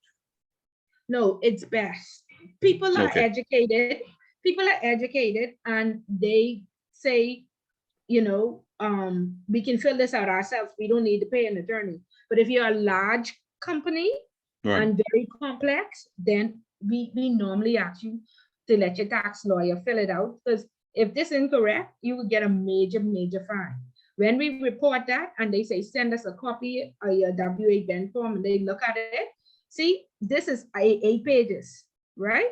And at the end of the page, you sign your signature right there. And whoever signed this signature, they sign as the beneficial owner or they authorize to sign on behalf of the beneficial owner. You're going to jail. Okay? So you don't play with these forms. The US don't play when it comes to their taxes. Okay? And so it's best that you get this tax lawyer to fill it out. Because if you look in the corner here, and this is more complex. There's a WIMY and a WAECI. Now, the banks normally only give out either the 8 band or the band E. Companies has come back to me and said, WIW8IMY, because we have a special treaty. And that is, they signed that. And when we report our withholding tax every April, we send that form and the IRS is scrutinize that back and forth, you know, but once their signature on it, the bank won't be liable. That company then is liable, or that tax lawyer is liable. Could you explain some of the concerns, I guess, based on the US side and also ours in filling out these forms?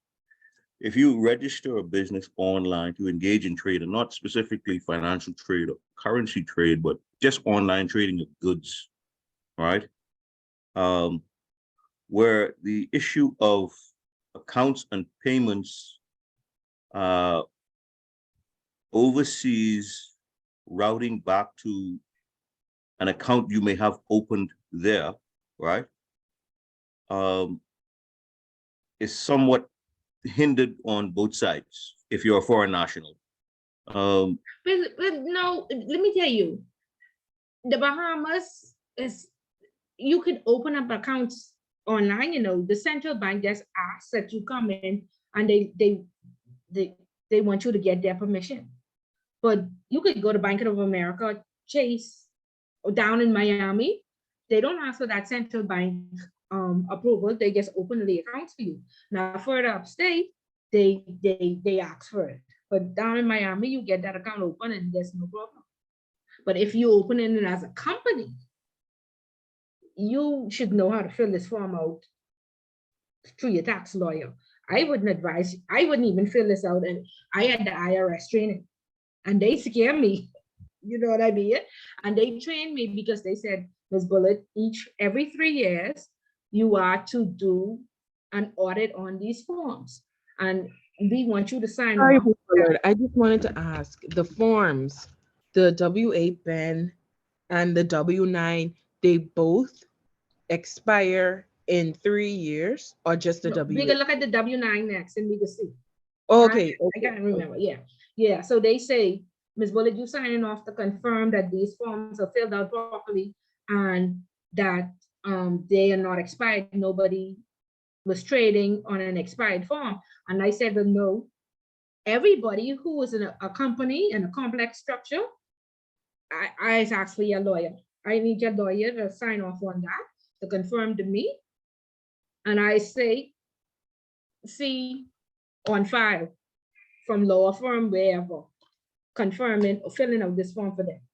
I just don't take on that responsibility because there's no way I can know. We have 50 different companies. I mean, 50 different countries, right? And each country have like 10 different types of companies. So I don't take on that responsibility. Their tax lawyer, I say, we don't give tax advice. Let your tax lawyer fill this out. If you're a company, if you're an individual, it's fine. But you see all these different categories you could be. Chapter 3 and Chapter 4 status, no, I don't take it on. And that's another thing, because the book goes on to talk about KYC and due diligence. In January of each year, before you report CRS and FACA and QI, you have to make sure that the company is still the same type of company, that they didn't change anything. So let's think about the form for FTX. Right now, FTX have accounts, let's say the Scotia, to Royal, to whomever. And now they're going to have a new owner. So first of all, we need the regulator's approval to make sure that the regulator approves the new owner. And then we need to make sure that that loan is in our risk appetite. Right? We may say we don't do business with China. Or there's negative media out there against that company. We don't do business where there's negative media. Mr. Bullock, is anybody in the group or have you known of any of your students that ever tried to open up an Amazon seller's account, and why within their company structure and web pages for accounts, they don't offer that service to the Bahamas? Yeah, they don't. They just don't. I don't know why, but they don't. I have somebody who is do what the stuff name that just put in the back of the fire sticks. And she tried to open the account and she got the same thing.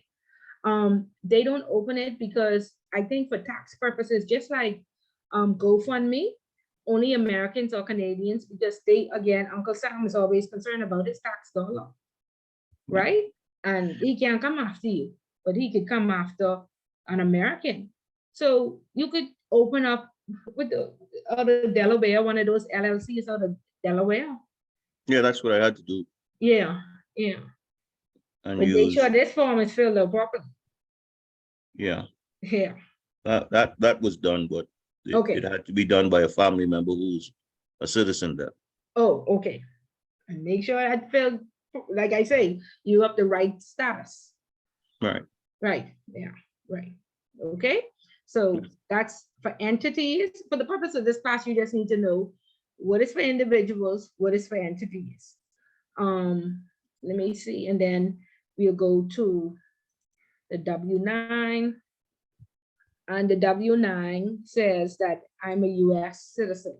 And so this is the form that you fill out if you are a US citizen. And so Priya had asked, will it expire? Let's see. This says 2/18, so there has to be a 2021, but this came from their site. So let's see. This came from the IRS site, and this is the most current. It says current version Form W-9. So I guess the W-9s don't expire. They just revise it as it needs to. Because it says revision 2018, and so that's what you can do. You can go directly to the IRS site if you're unsure and to see. And it tells you this is the current version, and you just check the date. Okay, and this site is very detailed. That's loads of information, tells you how to fill it out, what to do. And we have had some issues where the wrong, before they started this audit, the wrong amount was paid. And so extensively, I had to speak to the IRS and then request training so we don't go to jail. Okay. So Bria and Geraldo, y'all have questions? Y'all line up, or y'all just didn't know your lines? No, I have a question. Go ahead. Just for the sake of general knowledge, I wanted to know, as compliance officers, right? Because there's a lot of stuff, there's a lot of information with the customer profile that you would have to keep, especially for, I guess, if you're working offshore, to keep knowledge of these things that, I mean, some of these places, they make major announcements or national announcements when they change stuff like this, or just as the compliance officer, we just have to consistently do that research. Well, okay, first of all, the account opening package on the from where I work, Royal Bank, was 45 pages, right? And then you had to get passports and national insurance, all these different things for everybody who was on the account. Sometimes 10 people used to be on the account. Right. Okay, then you have to verify directors and officers and all sorts of stuff, right? So like I say, compliance is very complex. Right. There is a, well, it's in the news. You keep FTXs in the news. And so if FTX is one of your accounts, you will be looking forward for them to be coming in and saying that we change ownership, right? But if they don't come in, then you just start to do a background check, get as much information from the other owners, you know, the new owners, and see if it'll be a prospect. You know, sometimes it may be if the Securities Commission approve them, the new owners, and they within your appetite, then it's fine. But the problem is if the Securities Commission don't approve them, you will see that they, you know, they'll start to close out accounts, or you will see that they will start to say, well, these are the new owners of this account, and then the bank makes a decision. We have to close them out. So Right. they are Related, right? sorry. Because you say when the commission wouldn't approve them, that's when the bank have to decide that they cannot continue to keep the account open, right? Right. Okay. Definitely, if the commission does not approve the new owners, then you can't keep that account because they don't have a banking license any longer. You see what I mean? So you have to come and open up a regular savings. You can't have a company account no more for unapproved company. But let's just say these are Chinese, and suppose in your appetite, remember that you don't do business with China. Yeah. So automatically, you know, now we don't do business with China, so this account gotta close if Binance buy them. Yes. Right? So there are two types of shares. There are registered shares, and then remember there are bearer shares. And let's just say this was a bearer share account, where you just transfer the share that you always had, hold the share certificate, and you could write Binance or the new owners and give it to Binance. And so there are two controls that we have in place for bearer shares, which is a letter of understanding from the owner and a letter of understanding from the shareholder, which means, or the person who holds the shares, which is like a nominee company. And so those two letters say, I, Sam Bankman-Fried, agree to tell Royal Bank of Canada before I sell these shares to anybody else. And then the next letter comes from the person holding the share certificate that says, I am the nominee company, Scotiabank. I agree to let you know that when Sam walks in the bank and say, I want to sell these shares to Binance, that I will call the Royal Bank of Canada and advise it. Okay, so that's the two controls. So they are supposed to advise your institution. Okay, and then Binance has to come in with a new change of name and a new incorporation or a new share certificate to say we are the new owners for that account to still be in operation under the FTX name. Right. I understand. Right, or we could just block the account. They can't just you know, they have to tell us something that's already in the news. But a lot of times these things are not in the news. Exactly. Right. And so in the case where they do get to take over, Binance never comes to update the information, can that contribute to dormant funds? Or begin to contribute to dormant funds? No, dormant funds, like each company will say you'll go inactive after no contact of like 1 year. And then after 7 years, then after 1 year you go dormant. Then after 7 years, we send you to the regulator. So if they never come in, remember the statutory requirement of monitoring. If FTX was low risk, which they are not because they are cryptocurrency, which is high risk, right? They are being reviewed annually. Yeah. So that means that account officer once a year, if they just reviewed them, say in January, January, they should be calling them and asking them if there are any changes, any differences across the account, anything you want to talk to us about. Can you give us a certificate of good standing?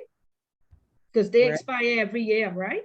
Yeah. And see, a lot of times we just let that fall through the cracks. We never ask for that certificate of good standing. So yeah, we trust these white people too much. So the review process should reveal that the changes were made if we Right. didn't hear it in the news. Right. Okay. Okay. Okay. I- Good. Yeah. Okay. So, CRS and FACA, they check like residency of individuals. And so when these laws came out, 217-ish, you saw everybody saying that they moved to the Bahamas. So it was actually cheaper for a lot of our clients to spend $750,000 and buy a house in the Bahamas, that the houses they would never come to, than to pay their government 15 or 30% every year. Okay, so a lot of them did that and got the Haman citizenship. And then they know about the reasonableness test. So they ain't like Shakira on tour and spending more days in the country, that they required to pay the tax to. Okay, so Bahamas has no income tax, nor does Thailand, nor does the UAE. So we used to deal with, say, 50 different countries.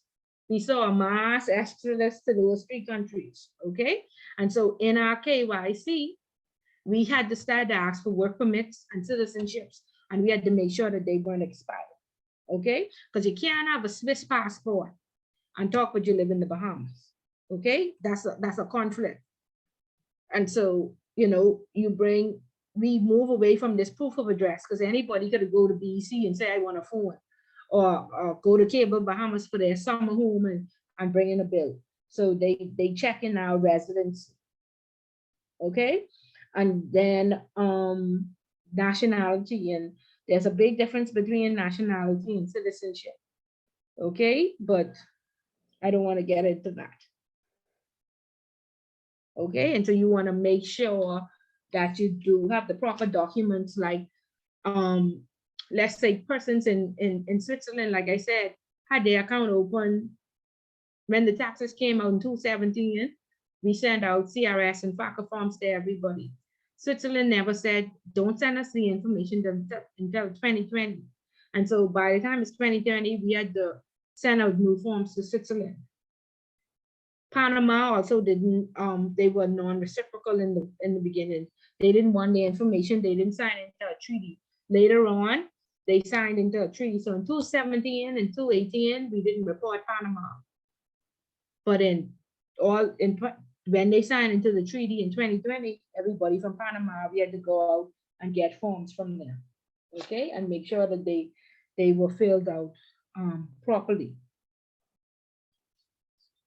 Okay, and like I said, there is, tax evasion is a predicate crime. You want to make sure that people avoid and evade and not avoid, not evade, and that your institution is not charged. Like we were, Royal Bank was charged with, tax evasion of that very large company that we got shut down for one customer. Shut the whole bank down. Very profitable, but because of reputational risks, Royal Bank has 5 entities here. We were the trust company, and so we said that we didn't want the other 4 entities, Royal Commercial, Royal Dominion Securities, Royal Capital Markets, to suffer the reputational risk. Because of course, every time we went to court in France, that was in the newspaper, right? And everything that happened was in the newspaper. And so they just closed up the trust company, and then the news stopped printing. The French news is of it, but yeah. Okay, so any questions on CRS, FACA, QI, and the various definitions of the taxes? No. Come on, this discussion base, you need some feedback. Talk to me.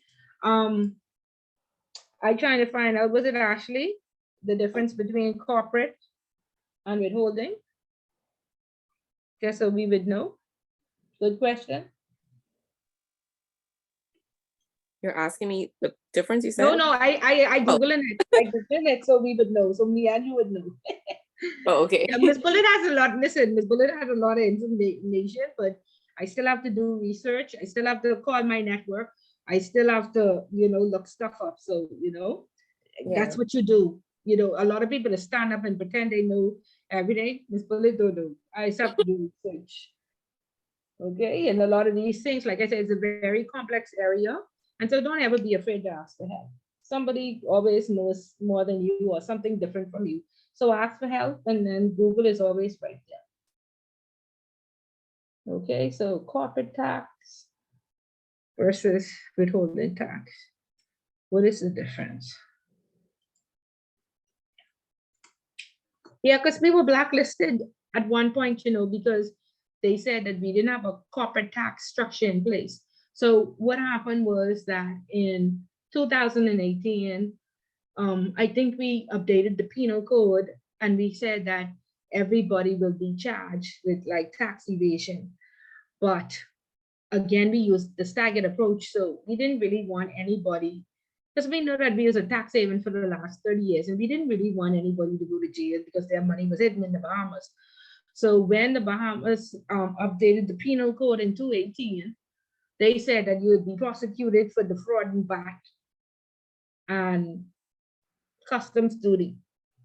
Well, of course, the European Union got on us and said we're not um, cooperating and this and that and next thing, and they suggested that we get blacklisted, which they did blacklist us. So in 2020, we updated it to include international taxes as well. Anybody remember that or no? Not really. Y'all wasn't paying attention to that.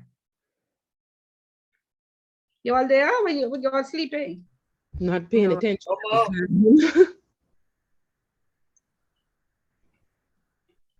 Okay, so y'all talk back to me. No questions? Y'all look at the questions, and that's what you're supposed to use the last half an hour from 8 to 8:30 to answer the classwork questions. Look at the classwork questions and make sure that we covered most of them. You know where to research and where you can find the answer.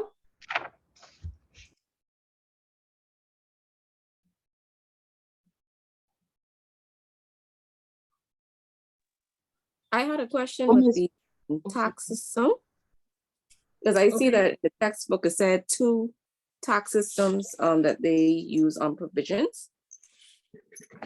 Whereas the classical tax system, they say it's a 2-tier system. I wanted to know, how do you know when?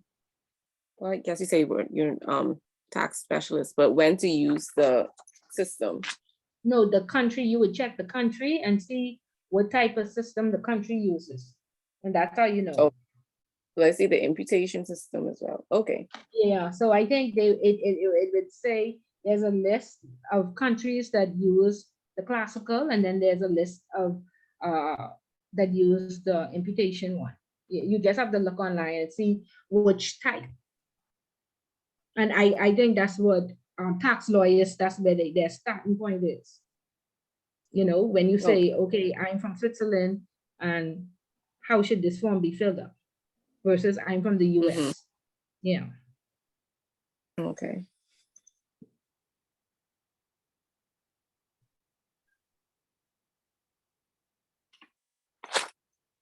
Okay, so I put in Google the difference between the two, but they are, instead of calling it a corporate tax, they're calling it a tax deducted at source. And they'd say there's a 10-line difference between withholding tax and tax deducted at source, where the retention tax term is usually more prevalent in case of out-of-country payment or payment made on non-residents. The name is the amount that is deducted well in advance by the payer before the actual payment, and then deposited to the government as per the due date. At the same time, tax deducted at source is the amount deducted at the time of making payment and paid to the government on behalf of the deductee. That's very confusing. I don't even know what that just said. You all understand that? Or no? That was confusing. Yeah, that's it. Yeah, that hit my head. Let me look for another difference. Okay.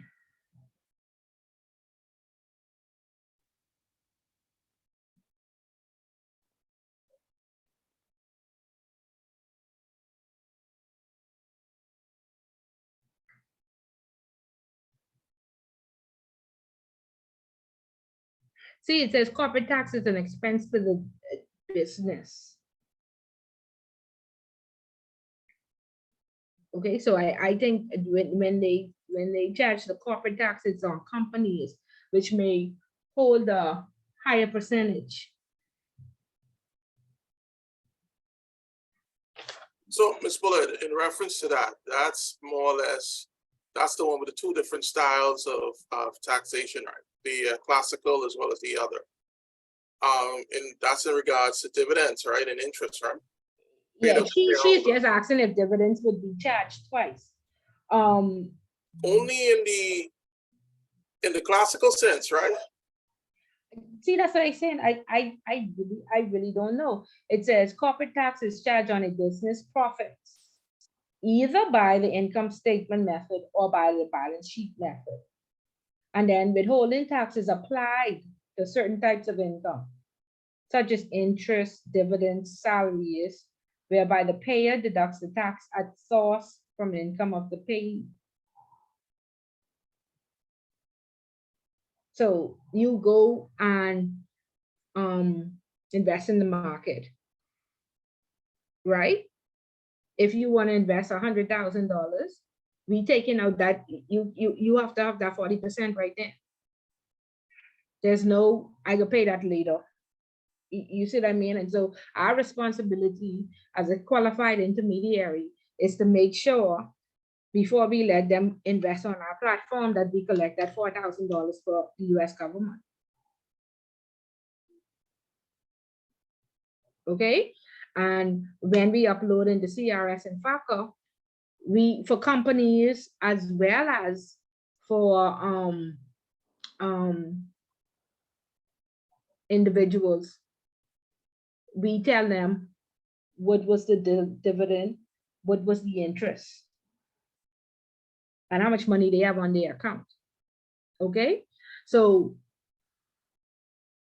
I believe that they are charged then, and then as a corporate tax, they are charged on the profits of the business.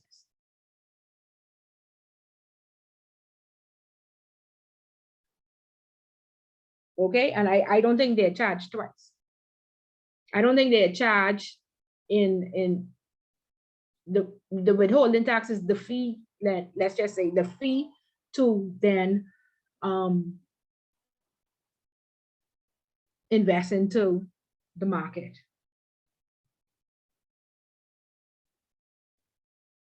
And then once you are paid, then I guess you are charged twice. I'm not familiar with taxes, but you possibly, it seems like you could be charged twice. I think it is, I think there was some provision, to my understanding in the book, if you are charged on the front end, when you get the dividend from the company, then you can take that particular as take it as a tax break when you are now quantifying or presenting your individual taxes as well. I think that there is some provision along the lines of that being available to you, that when you now have to present your taxes, when you have to give representation of this dividend that came in or this interest, you can show, hey, I paid taxes on this end. Right. So I don't have to pay it on this end. Okay. Right, because the book does says there's a multilateral companies that reside in one country. Incorporation is also managed and controlled in another country. That's just like the parent being in Canada for Royal Bank and Royal Bank Bahamas being in place. Luckily, see, Royal Bank Bahamas doesn't have the taxes that they would with Royal Bank Canada have. If there's no double tax treaty, the company will be liable for taxes in both countries. But of course, you know, they apply for some type of concession. Where there is a double tax treaty, the treaty will determine which jurisdiction has the taxing rights. Okay, and so they just start a new thing that if your company makes $800 million or more, they want to know. They call it country by country. So outside of CRS and FACA. There's something called CESRA, to make sure that you have presence in the Bahamas if you incorporated here. And then they just a new thing. They started country by country, whereas they want to know if between you and Switzerland or you in Canada, did y'all make 800 million or more, then you would be liable for another tax.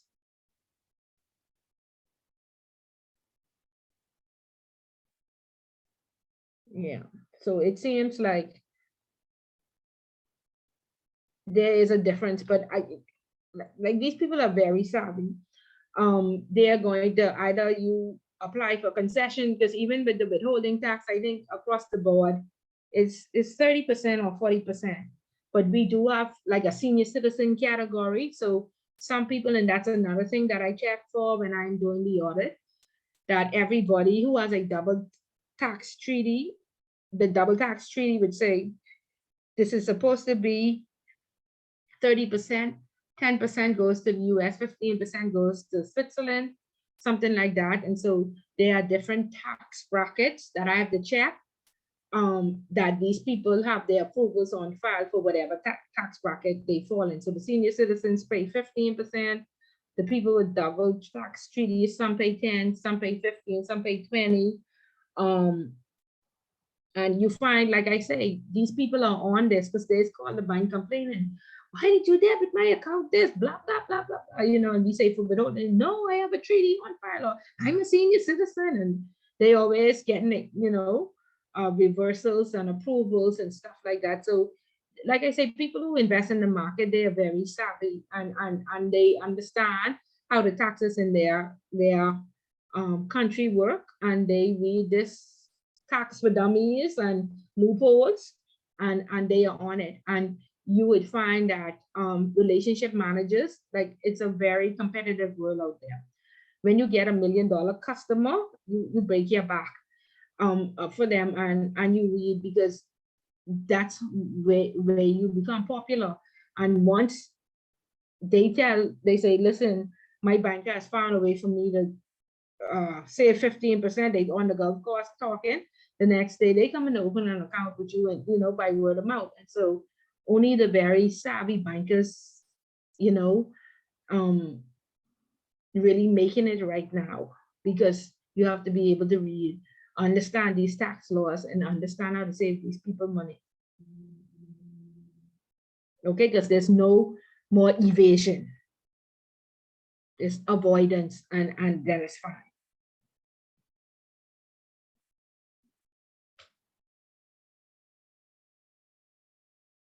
Okay, but in my network, I have a tax lawyer somewhere. Well, my tax lawyer is the Attorney General now, so he might be too busy to answer my questions. But we'll find out the exact difference. Okay, Aubrey, you sent something that explains it?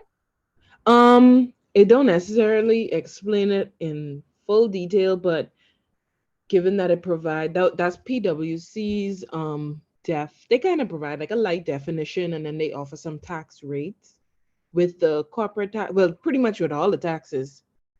But specifically, I was looking at the withholding tax and the corporate tax, and the definitions that they gave. It pretty much say that yes, you do pay double, but pretty much you have to, you kind of do pay double. I mean, I guess it depends, but what I gathered is you more than likely gonna pay double if you don't know about the double treaty law in the respective countries. But see, when it says double treaty just means that I am incorporated in one and I'm resident in another, you know. It's just the deal. Double treaty means that two companies, because of where you incorporated versus where you reside. You know, these are US people with BVI companies, Bahamian company, IBCs and stuff like that. You see what I mean? That's what the double treaty means. And the Bahamas don't have no tax. So like, let's say BVI or Panama, you know, would say, well, listen, you pay us 10, you pay us 15. That's when they share the tax. What we are trying to find out is on when you make a dividend, if you are a company, are you charged on the income, on the withholding tax when you invest in the market and as a corporate tax? If you're charged twice, when you invest and when you are paid, if you're charged twice, that's what we try. Or do you then get an exemption because you would have paid your withholding tax already? So they say we don't put the corporate tax on that. So well, basically, we're trying to say it's corporate tax then waived for companies that invest in the US, Asian, whatever market. In terms of taxes, and it should be. I can't see it being twice. But we have somebody who works with Deloitte in class, but they're not here tonight. So but we'll talk to them and see if they have some insight. So we'll know. Okay. So guys, take a look at the questions. Just make sure that you can answer them. Next week, we'll talk about compliance with sanctioned regimes.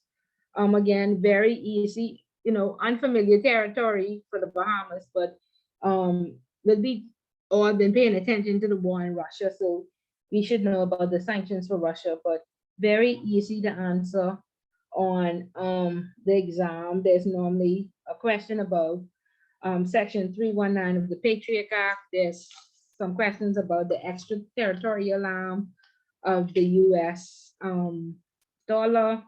And then of course, the compliance with sanctions, the different types of sanctions, and ensuring that you have a sanctions framework in place in your company. Okay, so just, we don't talk about it often, very familiar. Like I said, very easy to answer. Just like the tax question, very easy to answer. Okay, and we got to get used to them because they're here to stay. Okay. So any questions or concerns? No, Jalika, you were here tonight. I didn't hear from you. Yes, I'm here. Okay. I understand. Okay, good. Make sure Ms. Bullitt got to hear from everybody now. Okay. So what about the persons who just joined? Dean and Taylor, S. Taylor. Did y'all get the recording from last week? Yes, Yes. ma'am. Oh, okay, good. So that will give you all the instructions on the homework and then the classwork and what needs to be done. And so just let me know if you have any questions or concerns. Okay, so very good, guys. I'm very pleased with the discussion. I'm very pleased with the newspaper readings. You're ready to get your points right up front, but there's a log that was just week 2 and everybody have their points. So you all don't give up now. We have 8 more weeks to go, and we need those lively, provocative discussions each week. Okay. Okay. Question. Go ahead.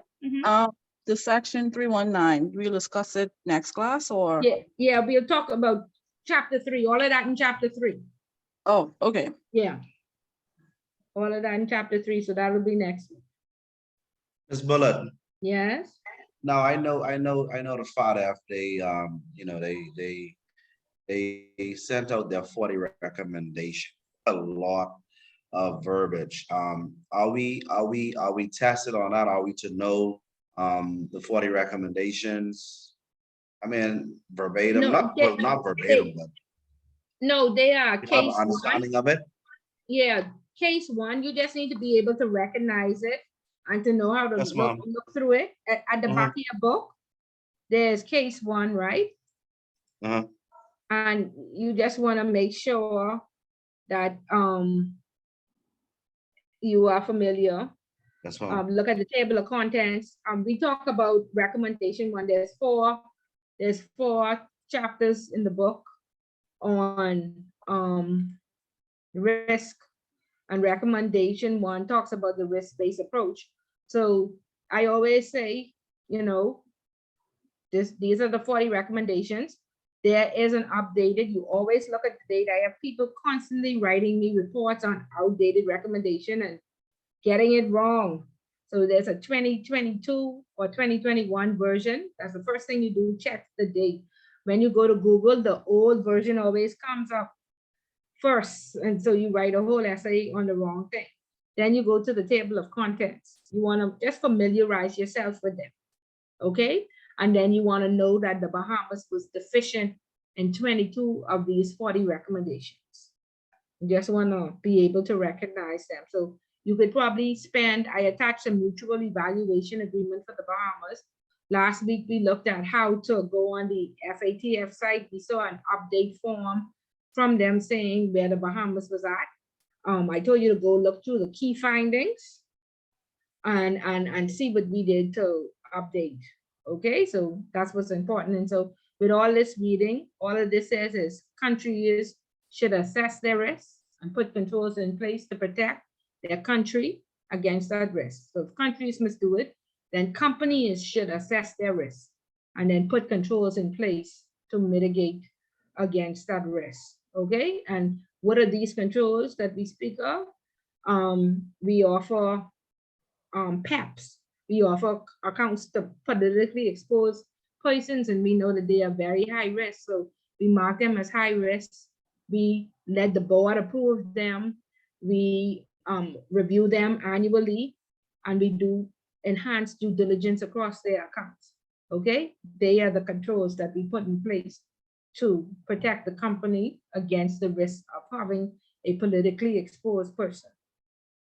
Okay, so just be familiar with them, the various topics. You would find from recommendation 14, from recommendation 10, sorry, all the way to what, 25, speaks to customer due diligence. Okay, so that means 15, they call it preventative measures, right? But all of this is customer due diligence.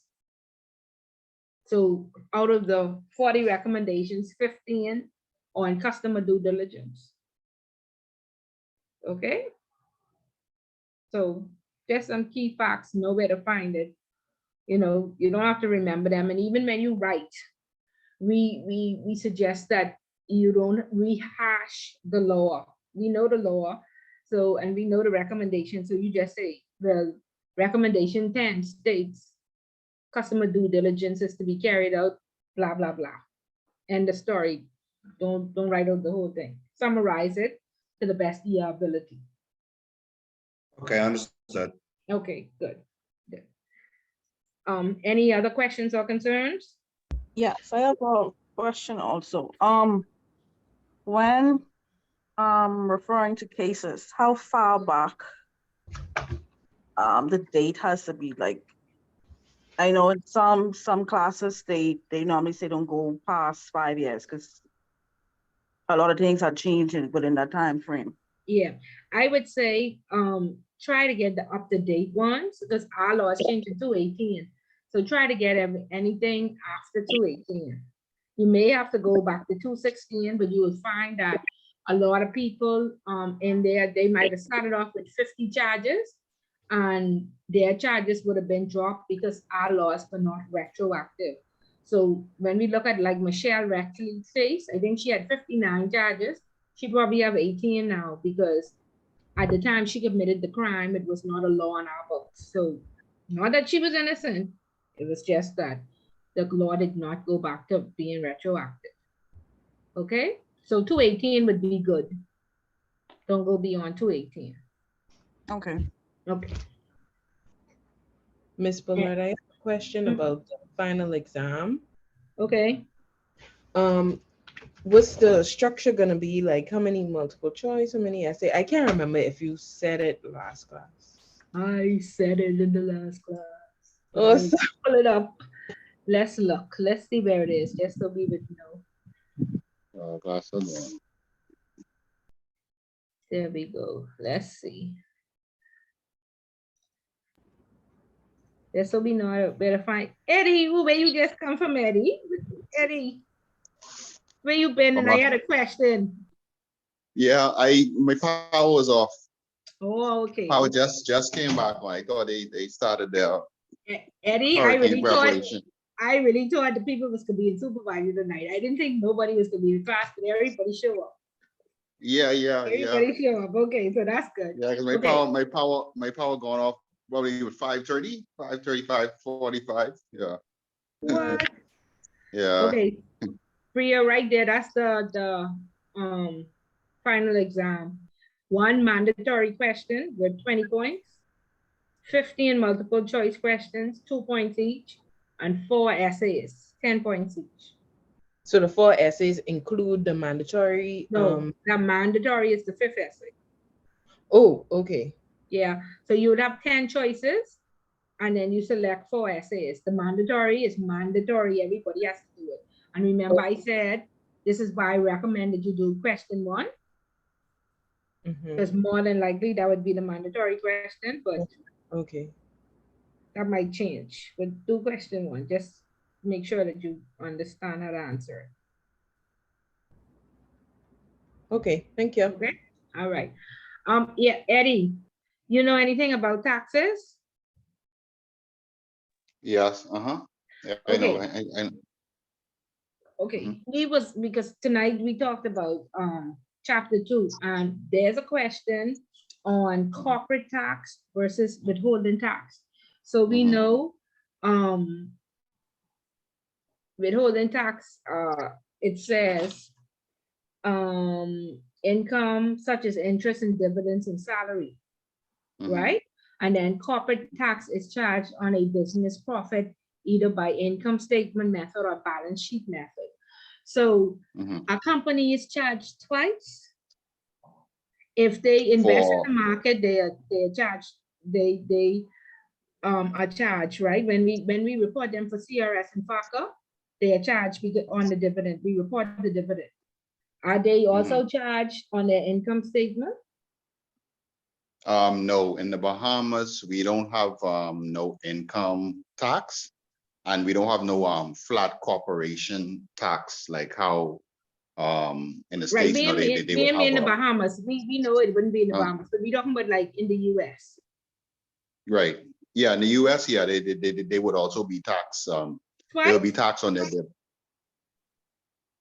yeah. You said on the dividends, right? Yeah, on the dividend. Yeah, because the dividend would show up on the as a business profit, right? Right. But a dividend not show up as a profit. It depends. It depends. I know some of them they would. It depends on the particular state. The state would have whether they would be taxed at the state. Well, they have the state tax and they have the federal tax, and I think that also they would also tax the dividends. But I know it's certain loopholes that they could explore, that they could use on the tax avoidance, so that they wouldn't have to pay it. Right. And that's what I was saying, but we couldn't even find, because I went to Google just quickly to find out the difference. What is the difference between the corporate tax and the withholding tax? From my understanding, well, the corporate tax is what you would any profits that are derived from you from the company itself, and so that would be like whatever you make, whatever income that you generate. Yeah, but that dividend would fall under profit. Right, that would fall within the profit, right? Right. So that's what I kind of said. Well, I wonder what the U.S. company do, because I know, like you said, they will look for different waivers and treaties and stuff like that. But are some of them then charged twice? Okay, that I would have. Is it a possibility? Yeah, I would have to look find out. Or is something be missing? Is either a rule out there, you know, where like under the bulk act or something like that, that states, you know, corporations, they don't get charged twice. You see what I mean? Yeah, there yeah. Out there and be just yeah. I'll have to look at it, but I know from Bahamian law, I know from Bahamian tax, we don't have no corporation tax, but I know they have been pushing out the pillar two agenda, where they want to institute a 15% minimum tax on companies that generate over, I think, 700 or 750 million pounds, like those multinational companies. Yeah, oh yeah, And yeah. I so, saw that yeah, $800 million. Yeah, but you're okay, right. so this is what I asking you. Did they always saying that we don't have a corporate tax and they blacklisted us for it, I think at one point. What You're would right. what would you call it with business license fees? What would you call that if that ain't a corporate tax? It would, it But wouldn't, it it wouldn't just in fall a within what certain they would. percentage that they want us to Right, charge. right, because the business license, they would, you're taxed on a certain percentage of your income, Right, or a certain percentage of your turnover, and so they right. would. And so when you compare the 15% straight across, of, like for instance, if you make $100,000 profit and you get 15% of that, that'll be way more compared to what you get on the business license. The business license will be Okay, a certain So there's a percentage, right? there's a Right, a shortfall, certain, then that's okay. yeah, That's why they want. and So they don't the consider way it a corporate tax until it's a standard no, amount. That's what you're saying. that's, yeah, standard amount straight across the board, right? Then And it's a it would have corporate to say, tax. right, and it would have to be given a name as corporate tax. It wouldn't say, you can't say it's business, because business license So is it's considered a as a fee. fee. It's a fee right Yeah, now. it's a fee. Like Well, it's a seriously, fee, but Eddie? it is a tax, but they are considered, and then when you look at the way business licenses it is, sometimes so you would also attract a flat fee for a certain amount of money that you make. Let's say if you make over 100,000 or you make under 100,000, you would pay. Well, if you make under 100,000 whatever in your turnover, you don't have to pay business license. If you make over it, they have different schedules or different tiers where, okay, you would pay according to how much income you generate, but it's a drop in the bucket compared to what they But tax their right, but the companies other in a year. companies, but other Right, countries charge. Okay, right, I and that is why. understand. Yeah, and that is why we are still considered a tax haven, because when you look at what they charge in Europe and then in the US, Versus what they what would we call charge. yeah, yeah. Okay, So that's why a lot of, that's and the then difference. yeah, and then they had to remove the removal of preferential tax act. They had to stop the ring fencing that was going on, because you had a lot of the IBC companies and were using the Bahamas, using a particular tax loophole in the Bahamas where they Yeah, but wasn't paying no the business license BVI fee. and Panama as well, not only us. So I Yeah, didn't understand that. But yeah, yeah, so again, it has to deal with competitiveness. They don't want us more attractive than they are, because people will say, right. well, just go and open up an IBC in the Bahamas and avoid all them taxes. Hmm. So Yeah, they and trying then we to had, stop we are the yeah, competition. exactly. Yeah, but I still think, but we could do more in terms of what we. I know they started this year. They did some amendments to the Business License Act, so they're charging the commercial banks and offshore banks a certain. They would pay 2.25% of their turnover. So as opposed before then, they were just paying a flat fee, I think, of a certain, once they make over a certain Yeah, amount of money. $70,000 or $80,000, I think, Right. for a But banking now it's license. right. And then now it's 2.25% of your turnover, not your Yeah, profit, not your turnover. Turnover means any income you generate. So that'll be 2.25% of that. right, Which but is, Eddie, I mean, that's why they exiting, because right? yeah.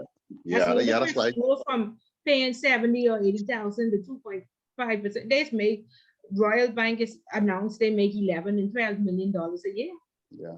But I think the Canadian banks, and they've been getting away with it. They've been getting away with They murder, get man. away with It's it for about time. 108. Royal Bank 110 years now, or 12. Yeah, yeah. And So Scotia Bank 60, so they don't get away with it for all these. You're telling these old people they gotta change something.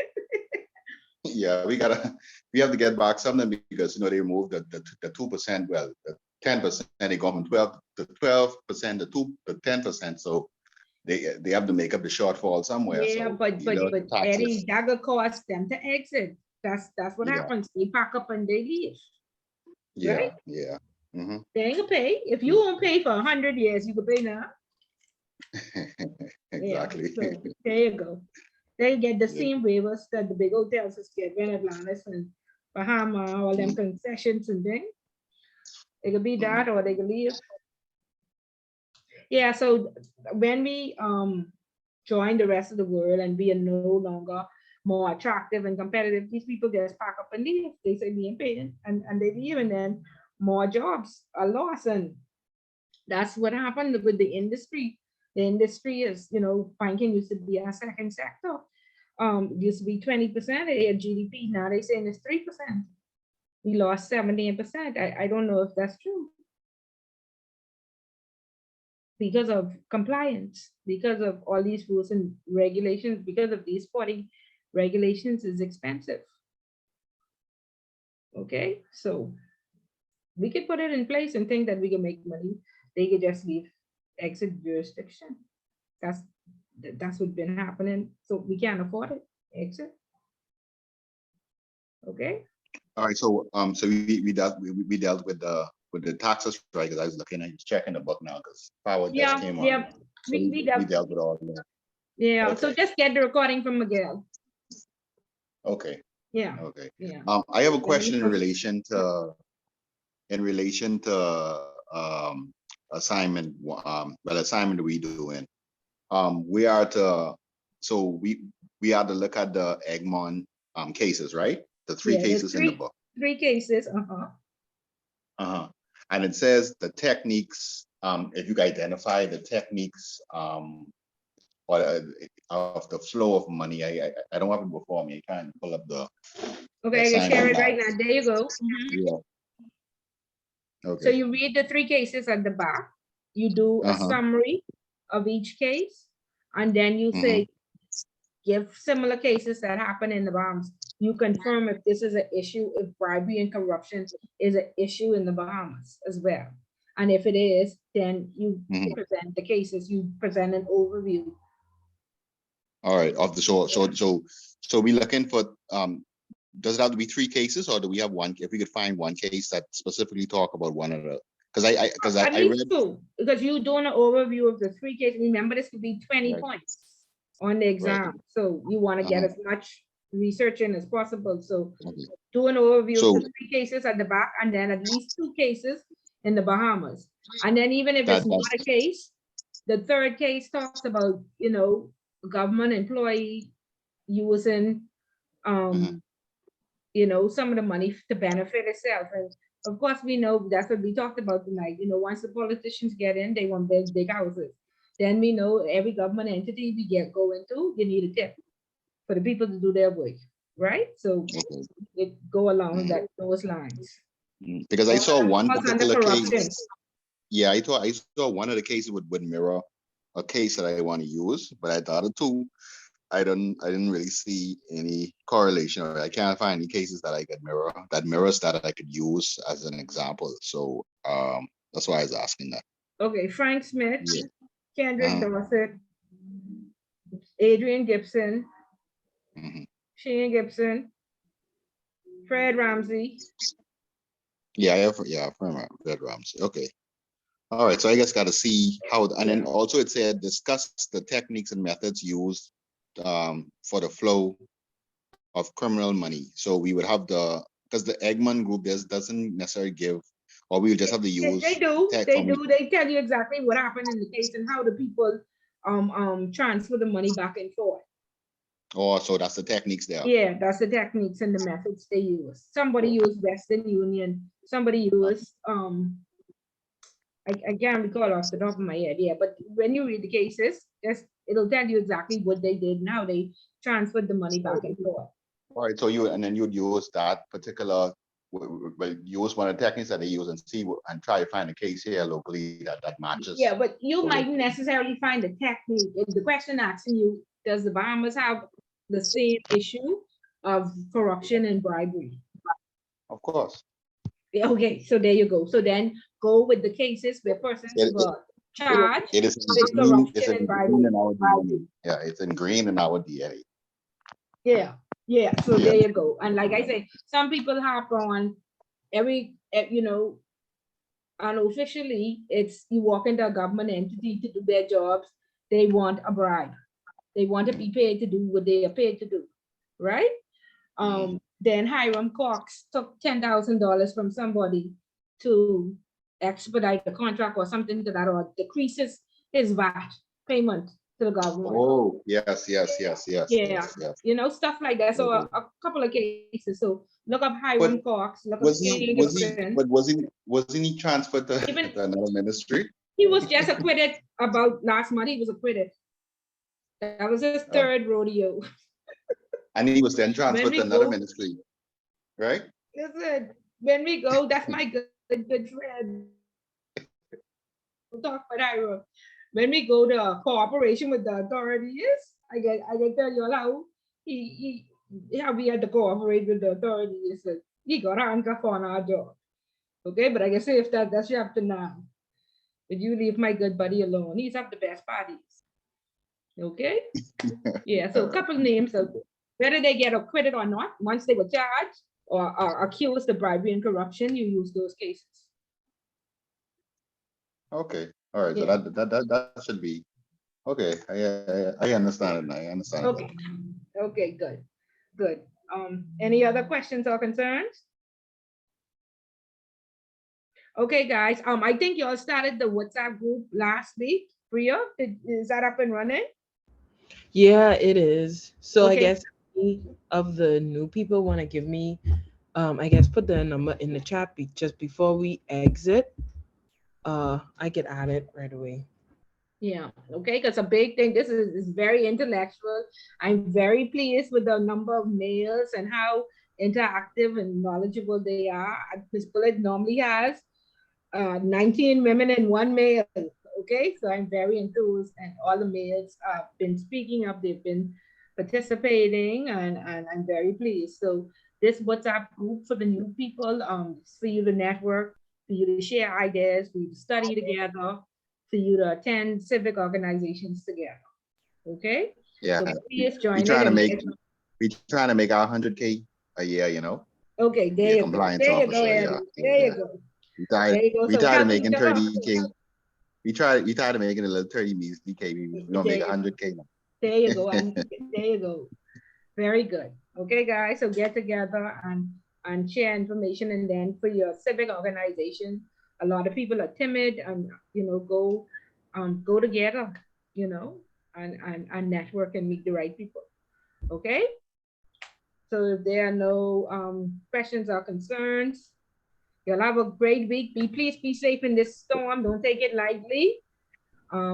Just one question, and you'll probably talk about it when I was gone. About the cryptocurrency, the FTX situation. Yeah. How is that?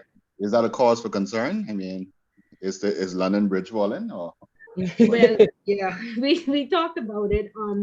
Our concern is that will the regulator approve Binance?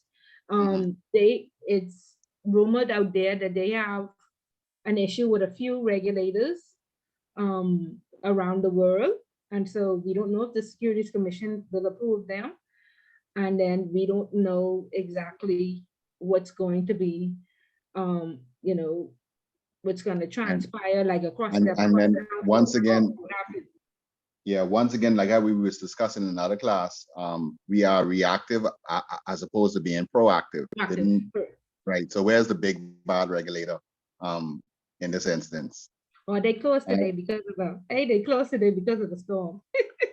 Yeah. So their comment will probably not come out until Monday. And they got and then they're supposed to get a bunch of other concessions to build a boutique hotel and some other. Yeah, and see that's and because we do have some. Our biggest concern is with the staff. We hope these persons just don't get sent home, but he does have other revenue streams. So I'm hoping he would take the staff over into the group, like at least 5 other businesses. Would we say you need 5 revenue streams, right? So he's a businessman. He seems to be. He has a human factor. So hopefully, the staff will be taken care of, and they'll have light effects. Like I say, once the regulator approves Binance, then they may stay up and running.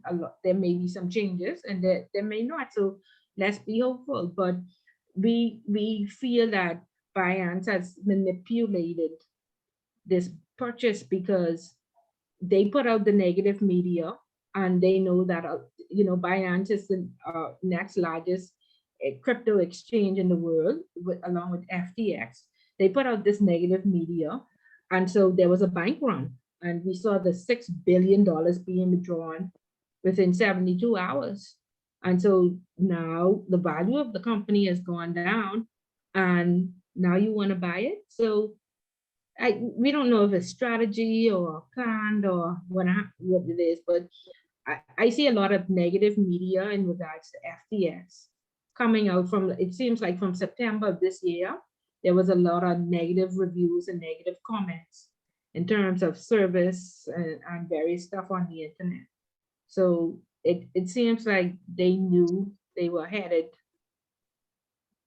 they had something planned, it seems like. I agree.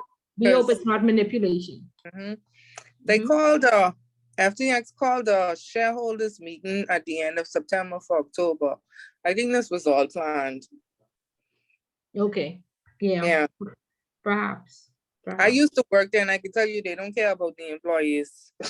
Oh wow! I thought he was very. Oh, no, wow. that's it's like working there. When you walk in the door, you think, "Oh my God, I reach where I need to be," but when you start working, and you realize, "Oh my God, I in a fight for my life," and that's exactly what it is. Oh wow. Okay. Yeah. Laid off. Their first layoff in June. They promised the staff, "Oh, we don't have nothing to worry about. Everybody's safe." And then in 2 weeks, they sent home almost 30 persons globally. Oh wow. And for a company would only been open up a year? And then the Bahamian staff, and I was one of them that got sent home, they did not give warning. They did not give notice. They call you and tell you 12 o'clock, leave your stuff. That's it. They don't care. And from the inside today, and what the staff saying, he blatantly told them the US side of the company is safe, and I don't know what happened to y'all, and that's it, and that's all. Right, but there's a big thing online that says we encourage all staff to move to the Miami location. Okay, because they can make sure the people that they want, they can be covered in the Miami location, because apparently the US side of FTX is safe, and all the other parts, which includes FDM, the Bahamian side, Alameda, and all the other countries where they have regulation with, all of that isn't safe. Right. And I can tell you, they had all of their officers, all their employees from Hong Kong and over the world here in the Bahamas through immigration. And just like you was talking how the gentleman, I think, was saying how they come to the airport and they act like they come in just to do nothing. That was happening with the staff from FTX. I can tell you, if they had 200, 300 people in the back of that place, they wasn't paying immigration for those people. They were coming in like they came for vacations, and they were staying here to work. Wow. But when they came, like they like I said, his we saw his network grow from, like, it was 18 million, and then 19, and then 20, then 21, 22 billion, you know. And so I was like, that's very, very fast. And they look like they fall from just as fast as that grows. They fall from very just as fast. Because this has only been 1 year, if even 2 the most. And so that's just a very quick exit of the system. But cryptocurrency is extremely risky, and so yep, we'll see what happens. We hope for the best. Hope for the best. Okay. Did you one question? Did you as relates to employment law, did you get an action against them for that, or did you explore your legal options? You talking to me, Stefano? Yeah, like you said, you said you were terminated without notice, right? The thing about it is they had just started here in January, so most of us as staff members were there less than 6 months. So when I went to stuff to deal with it, they were in like, it was like 100. It was. It's 180 days, and then we have to give you 2 weeks sick pay. But you don't have to. You could terminate without cause. Our employment laws now say that you could terminate without cause, and a lot of companies provided that they pay. They would have. They give you severance, okay. Yeah. Yeah. But you also report them with the immigration situation, because that there, and that there, I understand I'll too, a say lot of we have companies do that too. corruption. All they have to do is make one Yeah, phone call, and the phone calls, the money paid. You have to send money to people. And I used to do their accounts and expenses and everything too. So all day I getting invoices and receipts saying, oh, I need to be paid back for my money when I give this person under the table for immigration. So that was the case. So what you could do? No witnesses, no witnesses. hold on, and you have all this treasure trove, and you ain't doing nothing with it. Eddie, And Eddie, we have you had like the police. smoking gun. Eddie, police in the class. Oh, okay. Y'all do talk offline.